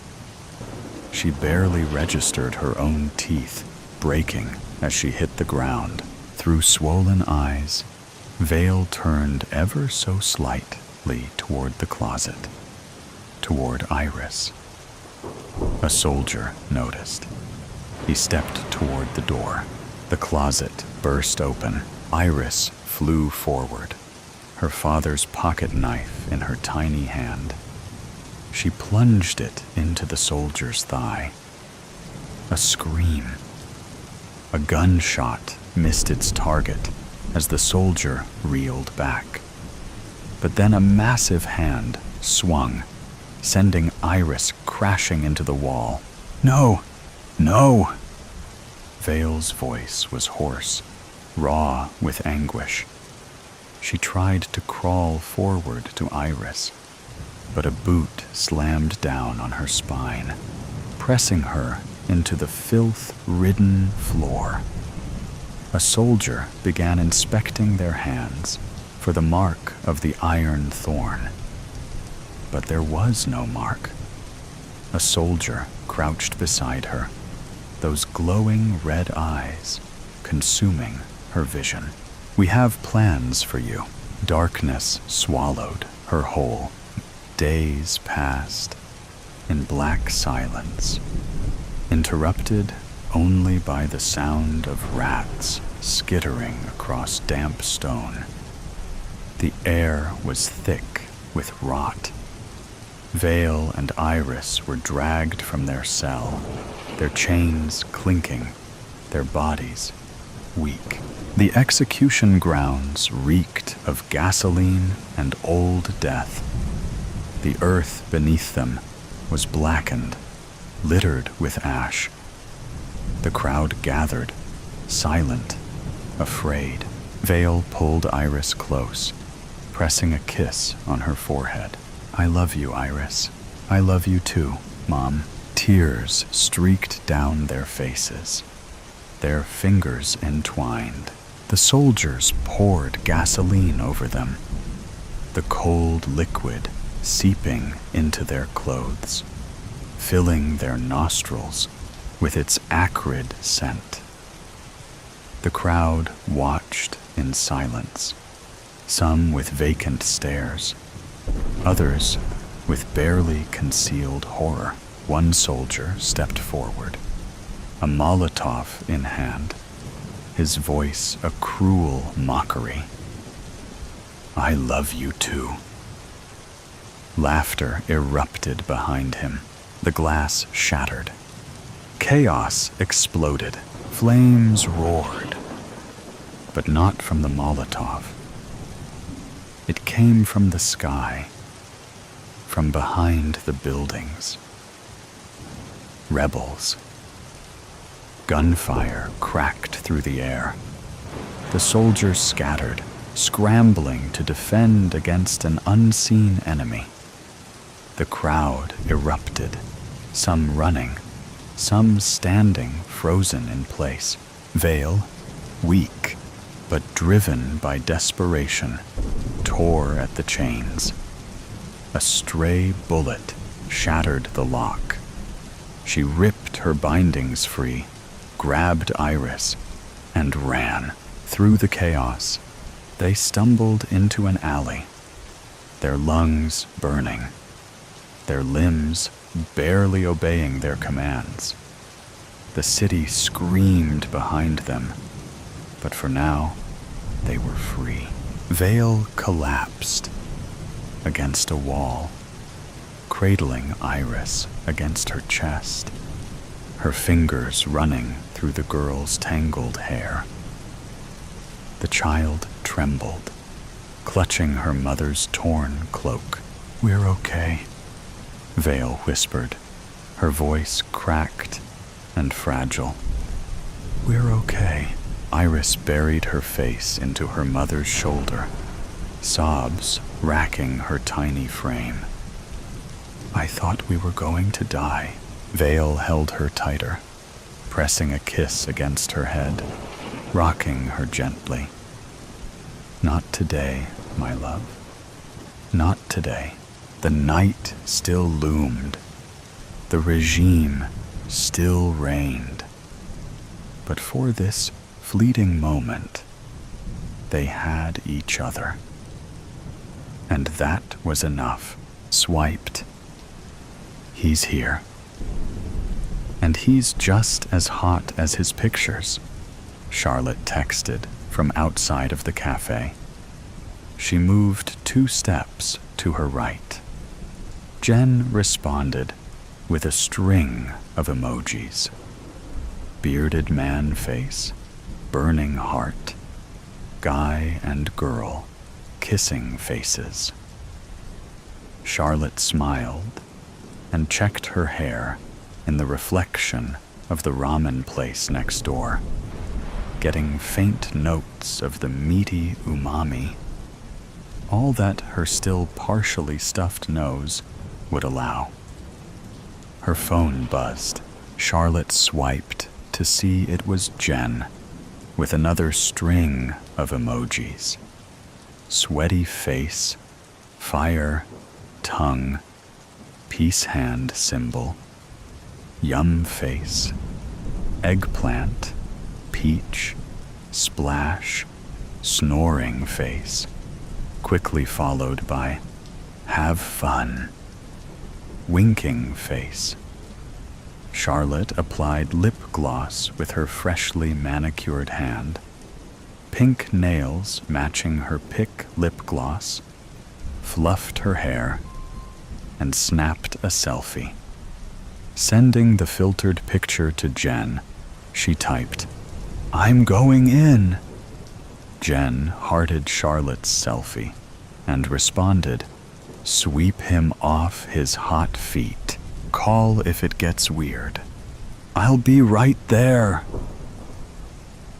Charlotte hearted the message, stood up straight, shifted her shoulders back and down, and pouted her lips and eyes, the face that always attracts attention. Charlotte and Alex had been talking for 2 weeks. First through the app's messenger, then texting, then hours-long conversations in the evenings. She finally agreed to a date, in public, during the day, at a location of her choosing. Charlotte, 29, was growing tired of the bar scene, the one-night stands. She enjoyed the attention, but she craved a man she could still stand on Sunday, a man she could go on a proper date with, spend an entire Saturday with wearing t-shirts, watching movies, and ordering takeout. She wanted a boyfriend, one she could introduce to her parents, a boyfriend she could marry. She wanted a husband who would help her raise her son. Charlotte's family came from old money. Her parents still lived in the plantation house where she was raised, the house that her father inherited. Her father drank bourbon, neat. He married his high school sweetheart. His wife had no need to work. Her working would only reflect poorly on the well-to-do family. They had pure bred golden retrievers. They went to church on Sunday mornings. They had one perfect, gorgeous girl who had the world handed to her on an antique silver, lace, doily-lined platter. Her AKC-registered puppy by her side. She had a tutor and made straight A's. She went to Sunday school and could recite scripture. She played piano. She was a cheerleader and homecoming queen. She attended a debutante ball at 16 when she presented her parents a sonogram image of a 9-week-old life almost 2 months later. They pulled her out of her Christian school and transferred her to a boarding school more than 100 miles away so that she could finish her education without the distraction of devil-worshipping sinners occupying the halls of this shameful excuse of Jesus' house. After the baby was born, her parents funded lavish childcare so that Charlotte could graduate high school and attend college. She graduated summa cum laude and looked fabulous doing it. She ran on a treadmill and did pallets daily to lose the baby weight. Her parents' allowance afforded her regular Botox, laser body hair removal, weekly mani-pedis, monthly hair appointments, boutique clothing and jewelry, and cutting-edge skincare products and treatments. She was flawless, despite the constant drunken late nights, the Adderall to stay up, the Xanax to come down, the Zoloft to get her through each day. Her unlimited supply, thanks to Dr. Dad.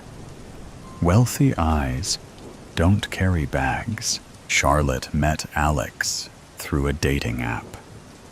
She swiped right without reading his bio, which she intended not to do.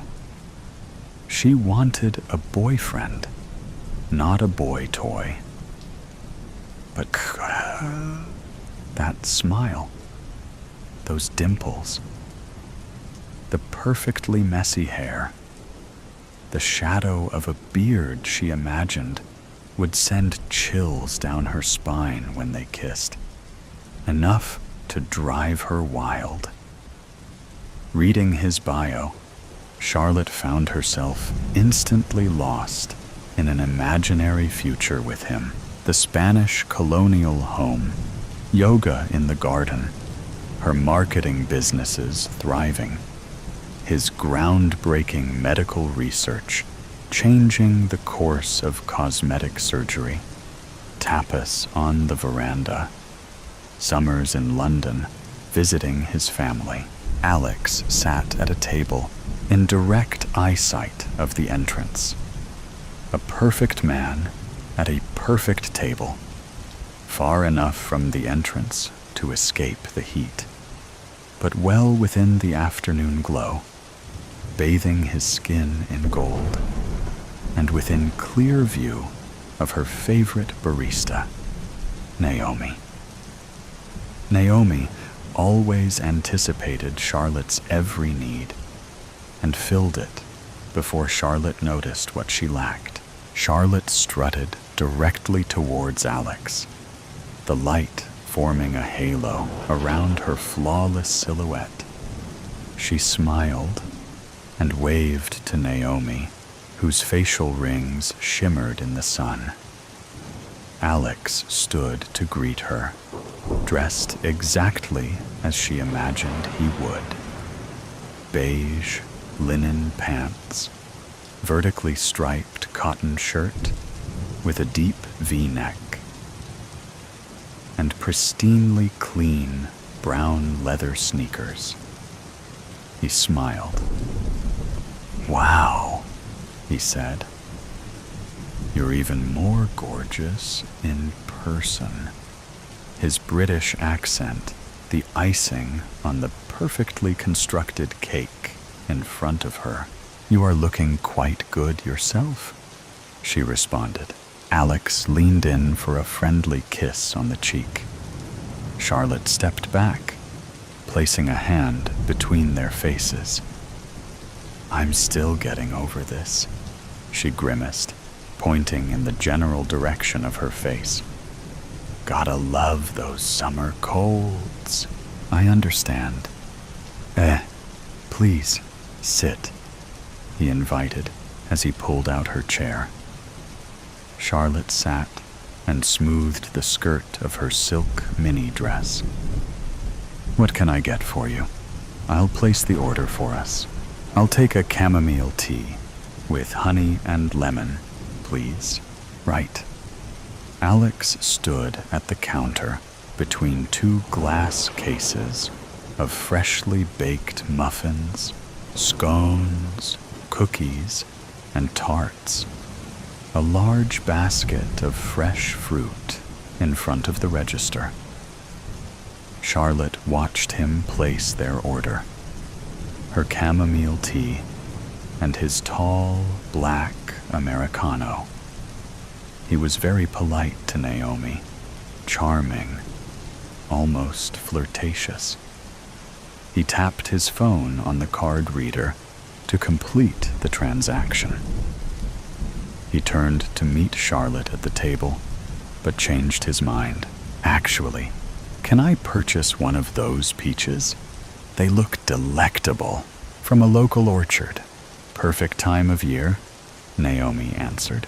Alex peeked around the basket and selected one. "How much?" he asked. Naomi smiled. "On the house?" Alex looked at Charlotte, then back at Naomi, confused. "You're a friend of Charlotte's. She keeps us all employed."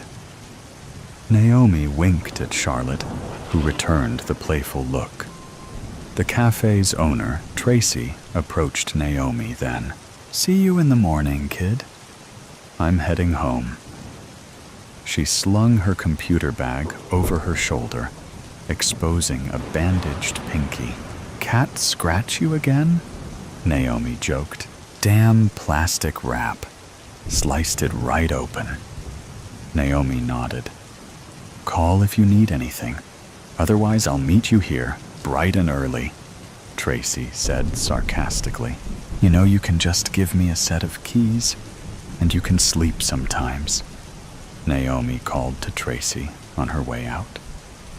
Tracy smiled and winked. "Keep up the good work, kid. You'll get there." Tracy disappeared into the sunlight. Back at their table now, Alex joked, "I didn't know I was with a local celebrity. Shall I pick up the drinks when they're ready? Naomi will bring them right to us." "Brilliant. So, Charlotte, we meet at last." He placed his peach on the small plate Naomi gave to him and unwrapped his silverware roll. Naomi appeared with their hot drinks, your tea with honey and lemon, and your Americano, black, she recited as she gently placed the hot mugs in front of them. Thank you, Naomi, Charlotte said, as the barista walked back around the counter. Yes, we meet at last. She squeezed lemon juice into her tea and stirred in some honey. Cheers! Alex held up his mug. Cheers, Charlotte mirrored. I thought you Brits drank tea over there. Well, when in America, as they say. Alex sipped his coffee. So, tell me more about your first few days at the hospital. Not the onboarding stuff, or the people, but the work. The meat and potatoes, as we say. Charlotte rested her elbows on the table and cradled her chin. She was all his, right? I mean, where to start? I am just gobsmacked. Alex's face lit up. The operating theater they built is suited for the Queen. Top surgeons will fly in on a weekly basis for my lecture. From there, training. Who would have thought my research would have the reach it has? And cosmetic surgery is growing more and more by the day due to increasing accessibility. Now just imagine. I mean, costs will be reduced considerably. As Alex went on with his research, Charlotte drifted off into daydreams. She wasn't interested in his work. She was interested in his paycheck, his face, and his body. She nodded and smiled, raised her eyebrows from time to time, inserted an interested "oh" occasionally. As he talked, she devised a plan to hook him for good. Before he knew what hit him, he would be her husband, stepfather to her son. She entertained his dissertation about facial symmetry and flesh, even as Naomi visited to see if they needed anything. Alex's eyes were locked on Charlotte's, so animated, eyes wide, arms gesturing this way and that. Charlotte gave Naomi an apologetic look and motioned that they were fine. Naomi turned to walk away and stopped dead in her tracks when she heard Alex describe human flesh with the same excited tone he used to describe the peaches. She glanced back at Alex, whose back was to her. Charlotte clocked Naomi's troubled look, but with a reassuring nod and smile, Naomi went back to taking orders. Would you like to see it sometime? Charlotte heard Alex say. Caught off guard with a question, she asked, See what? Surgery? Oh, no. No. The mock theater I built, where I practice at home, he answered. Oh, she hesitated. Sure. I think I could come by one day. She bought herself some time. What about today? Now? My place is just around the corner. What do you say? Well, I still have this cold. One outing in a day is probably all I have energy for, she said nervously. Anyhow, I can probably demonstrate on this peach, now that I think of it. Do you have a pen? Charlotte dug into her Gucci bag and located a pen. Before handing it to Alex, she discreetly took her phone out of the bag and placed it on her lap. Here you go, she said, as she steadied her hand. He took the pen without looking at her. Alex drew 2 lines on the peach. Like I was explaining, If the cheekbone is here, he pointed at a line. You want to make your incision precisely. He took up the butter knife and carefully placed it along the second line. Here. He punctured the skin, juice escaping the fruit dripping down the peach. He smiled and applied more pressure, exposing the meat inside. Veiny, juicy, fleshy. Yeah, Alex said, smiling. Yeah, he said again, almost laughing. Charlotte looked for Naomi at the counter. She was distracted by a line of customers, unaware of the peach mutilation. What do you practice on? At home? She asked Alex. Pigs, mostly. Dead. Donated to science, he answered as he used his napkin to wipe the liquid evidence off his hands. Pigs, mostly. So, pigs and... You know there is just no comparison to the beautiful, fatty flesh of a live human. Alex's eyes were wild, glued to Charlotte's. I have the nanny at home. I really should be going, she mumbled as she gathered her bag and started to stand. Just let me show you this last thing, right? Then you'll go and get some rest? He retrieved his phone from his pocket, looked at the screen to unlock it, and opened an app. He swiped a few times and turned the phone so that the screen faced her, still half standing. The image of her son playing in the park with the nanny glared back at her. She gasped and put a hand to her mouth. Sit, Alex demanded quietly. Charlotte looked at Naomi again, still taking orders. She sunk into her seat. Naomi can't help you, Charlotte. Without turning his phone around, he swiped through his photos. Picture after picture of the boy. At least a dozen. At school, in the back of her car, at home through windows, with her parents at the plantation home.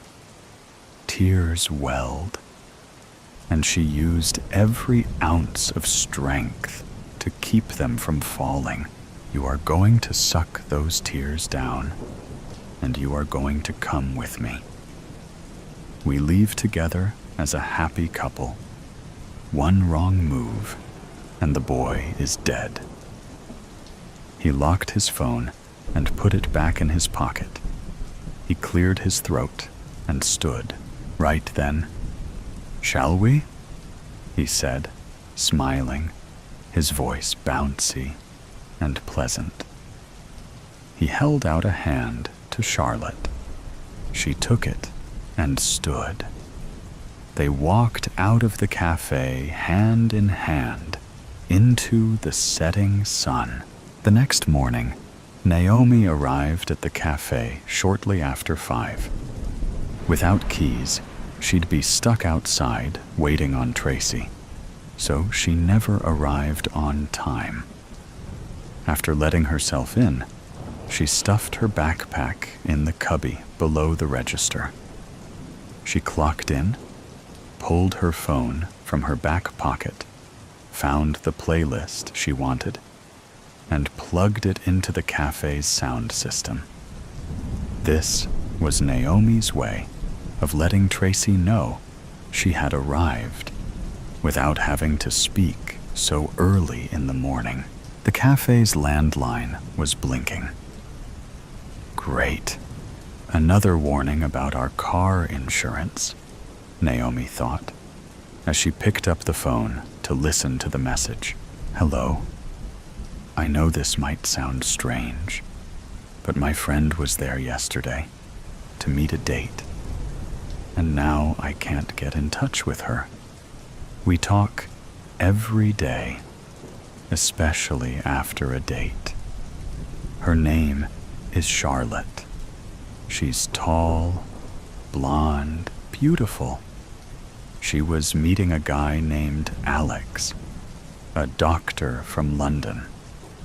She texted me right after 4 to tell me she was there. I don't know how long they stayed. Anyway, if anyone knows anything, can you please give me a call? I have to wait 24 hours to report her missing. It's just not like her. My name is Jen, by the way. Jen said her number before Naomi had a pen and something to write on. So she started the message over. At the end of the second listen, Naomi wrote down the number on a napkin and placed it under her phone. She wasn't calling anyone at that hour. Besides, Naomi sort of knew Charlotte. She wouldn't be surprised if she left with the weirdo and was still naked in his bed, sleeping off another drunk. Naomi continued with her morning routine. She opened the bin of Colombian breakfast blend beans. She grabbed the large scooper and looked down at the beans. She screamed and dropped the scooper. "Tracy," she pleaded. "Tracy, come out here." No answer. No sound. She pulled her phone off the cord, music still playing through her phone's speaker, and dialed 911 without pressing send. She looked around and tiptoed back to the coffee bin to confirm her nightmare. 2 pinky fingers, lifeless on a pile of beans, one with a perfectly manicured pink nail, one with a band-aid wrapped around the knuckle. "Oh, God!" she cried. She noticed a piece of paper sticking out from the manicured pinky. At closer look, the paper had writing on it. A note. With a trembling hand, Naomi reached into the bin, carefully maneuvering around the fingers. She grabbed a corner and quickly yanked the note out, shrieking, "Squeal, and you're next." She slid to the floor in hopeless panic. Note clutched in one hand, her phone clutched in the other. The Beatles' "I Want to Hold Your Hand" played softly from her phone. Bread, tea, life. A steaming loaf of bread. For the last year, Marco, a UX designer by profession and a baker by hobby, has been fighting forgetfulness. Not sure how it started. Maybe there was a medical reason.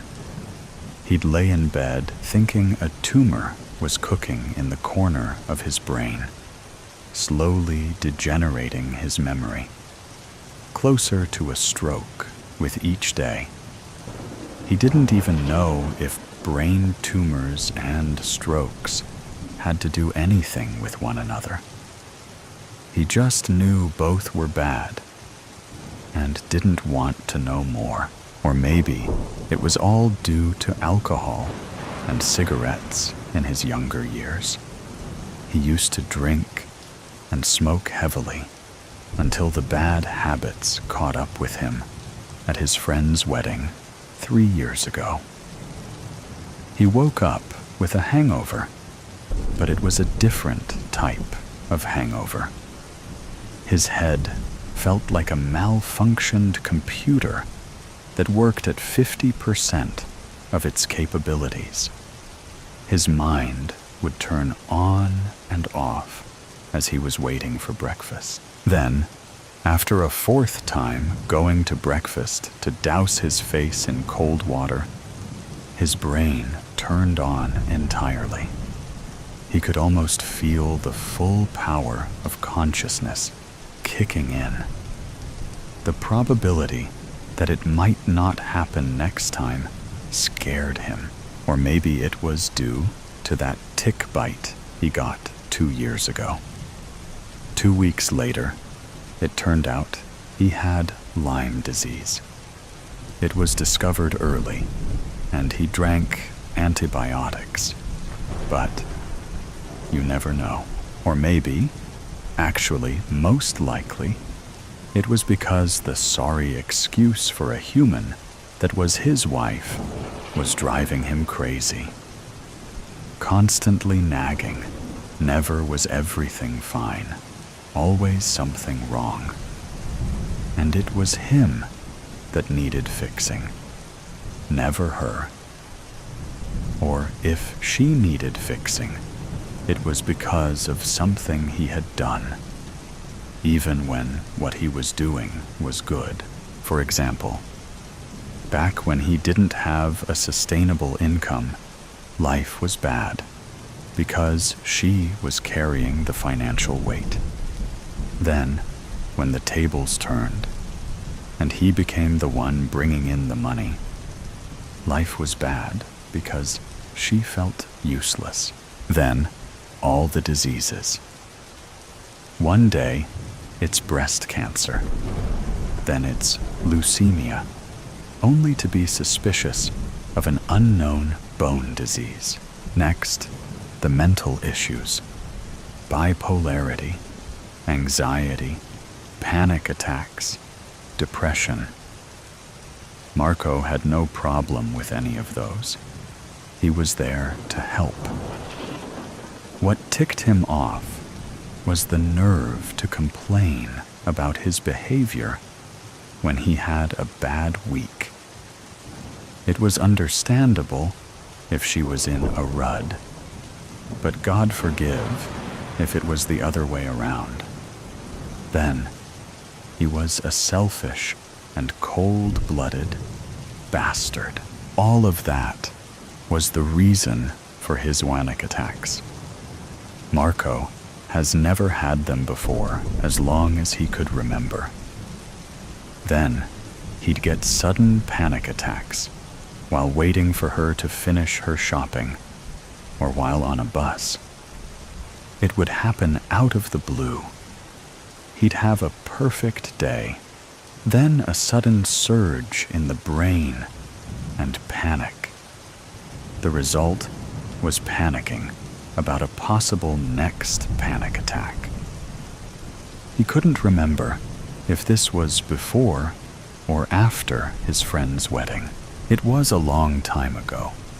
Too many events to remember the exact time. Finally, the tea. The apartment was full of tea.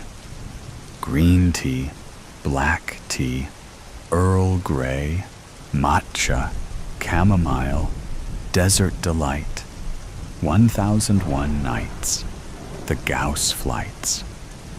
All these general and random names. And okay, it was fine. Nothing wrong with someone enjoying tea. But she'd buy one. God knows it would be outside her budget, drink it once, and then leave it in the cupboard. Like a lunatic collector. But instead of LP records, it was tea. Anyways, Marco stopped for a second. What was he doing again? It was always like this. He'd be doing one thing, start thinking about her the next, get angry, and then forget about closing the fridge door. He looked at the still hot loaf of bread. He took the knife and cut into it. Steam was dancing from it and mixing with the kitchen. A perfect concoction of tasteless air and oven-fresh pleasantness. Then he looked at a small bottle next to it. Was he really going to poison her? What a crazy thought. He still couldn't believe how he managed to get his hands on the poison. The poison needed to have no flavor. He didn't want to jeopardize the bread, but could he do it?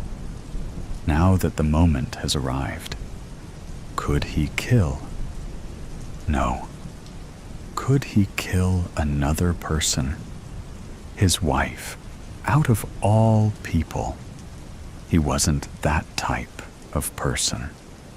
The ones you read about in the news, they are always ugly, weird, and either too thin or too fat. He wasn't that. He liked people, and people liked him. Unlike the fat and the thin, he had a reason. She brought him to this point. He'd never do it for pleasure. His action was justifiable. He cut 2 pieces of bread and put them on a plate. He opened the fridge and took some ham and cheese. Next, he cut both ham, cheese, into fine finger food pieces and decorated them next to the bread. The fridge light helped him see better. He picked up the plate, took a deep breath, and walked towards the living room. He stopped. Wait. Wait. Wait. Did he put the poison in the dough before baking the bread? He remembered pondering whether to lace the bread before or after. It made sense to do it before. But what if the heat neutralized the poison? Unlikely, but it could happen. He should have used more than a few drops. What's the worst that could happen if he didn't? He chuckled. She'd die even more? Huh. Snap out of it, Marco. Did you put the poison or not? He grabbed the bottle and brought it to his eye level. He jigged the small brown bottle to see if there was less poison than before. No idea. He pulled the cork and smelled the poison. No smell. What was he expecting? Damn fridge. Always forget to close it. Marco slammed the fridge door. What to do? What to do? Maybe he should roll with it. And if it works, it works. If not, he'll try again. No. That means he'd have to hide the poison somewhere in the apartment until the opportunity arrives. He couldn't live with the stress, not with all the cleaning she does every single day. Bake another bread? But what if she arrives while he's baking the second bread, and the first bread is already on the table? How would he explain that? His gaze stopped at the tea cupboard. He grabbed the chamomile, mint, lavender, rosemary, and clove mix, turned on the stove to boil water. 250 milliliters exactly. He shoved a teaspoon into the mix and combined it with water. Then he waited for 5 minutes. The tea was ready. Just don't forget. Bloody tea leaves and fucking coffee beans. They banned folks from toting teapots and kettles, classifying them as weapons of war. Frank remembers clearly that day, the day Dictator-in-Chief declared a state of emergency. Remembers all the stooges and quislings who clapped. Remembers the collective liberal orgasm, and how the elites, academics, and cultural icons collectively smirked. Then came the run-of-the-mill anecdotes, soldiers whose scalded limbs had been, or had to be, amputated. Women whose lives had been altered because the long arm of the law couldn't prevent their partners from keeping tea leaves and coffee beans on their shelves, under pillows, and in their pockets everywhere they went. Even children were paraded about, exploited as a major reason tea and coffee had to be abolished from both street corner and corner cafe. Of course, Starbucks and Dunkin's went into a frenzy. Their lobbyists and plants in press rooms went to town. They were neither alone nor wrong. Frank and other tea addicts and coffee fiends went into overdrive too. Government officials, armed to the teeth, retaliated, confiscating cups, teapots, and everything construed as having the potential for making tea. Even bloody spoons. He fought back when they kicked his front door in. He was made a prisoner under the law, but worse, under a presumptuous therapist. 2. You think I'm crazy, don't you? You think I'm all bonkers?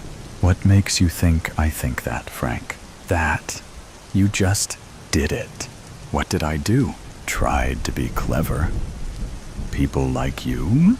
People like me? Yes. Like you. Yes. Like my wife. Educated. Yet godless. People like me loathe people like you as much as you hate us, she asked incessantly, and prodded deeper. He eventually talked about war, about his role in the last one, and about man in general, and the eternal romance between him and war. He licked his lips and rubbed his hands together as he spoke. You want to know why man keeps to war, Miss Hatina? She nodded. War don't file for divorce. She choked on her own saliva. We'll come to your ex-wife later. Let's stick to the war for now. They talked about it briefly. A lukewarm room becoming warmer. If you've never watched a friend's head split in half, you've no reason to sit there and tell me about this BPST nonsense. All this PTSD, whatever the creature's name is called. I saw real creatures, fought real dragons. Death was both my enemy and soulmate. She sat there and listened, and listened, and listened. With 7 minutes on the clock remaining, she finally cleared her throat. I don't understand everything you went through, Frank, and I'll never pretend to. My job is only to help. He nodded. She continued, because there's some good place in your soul, Frank. I want you to lead me there. Meanwhile, I'll be interpreting the road signs as we encounter them for you. Do you want me to come along? He smiled. The soldiers guarding his fort chose to lower both sword and spear. I guess you, the 6-foot-something battle-hardened soldier in the arena of the mind, Miss Hatina, you're correct. But since we'll be walking to a faraway place together, I guess you can call me Rose. Rumor had it I'd be talking to a Mrs. something. She showed him the finger where a ring used to be, and Frank, well, beamed. 3. They banned them from toting teacups, spoons, sugar basins, and so forth. That's why you won't find them on Main Street anymore. Starbucks was shut down, Duncan's will follow soon, unless they agree to sell frappes and ice cream exclusively, beverages that don't burn women and children. Frank finds himself in a maze, zigzagging his way in the slippery alleyways of downtown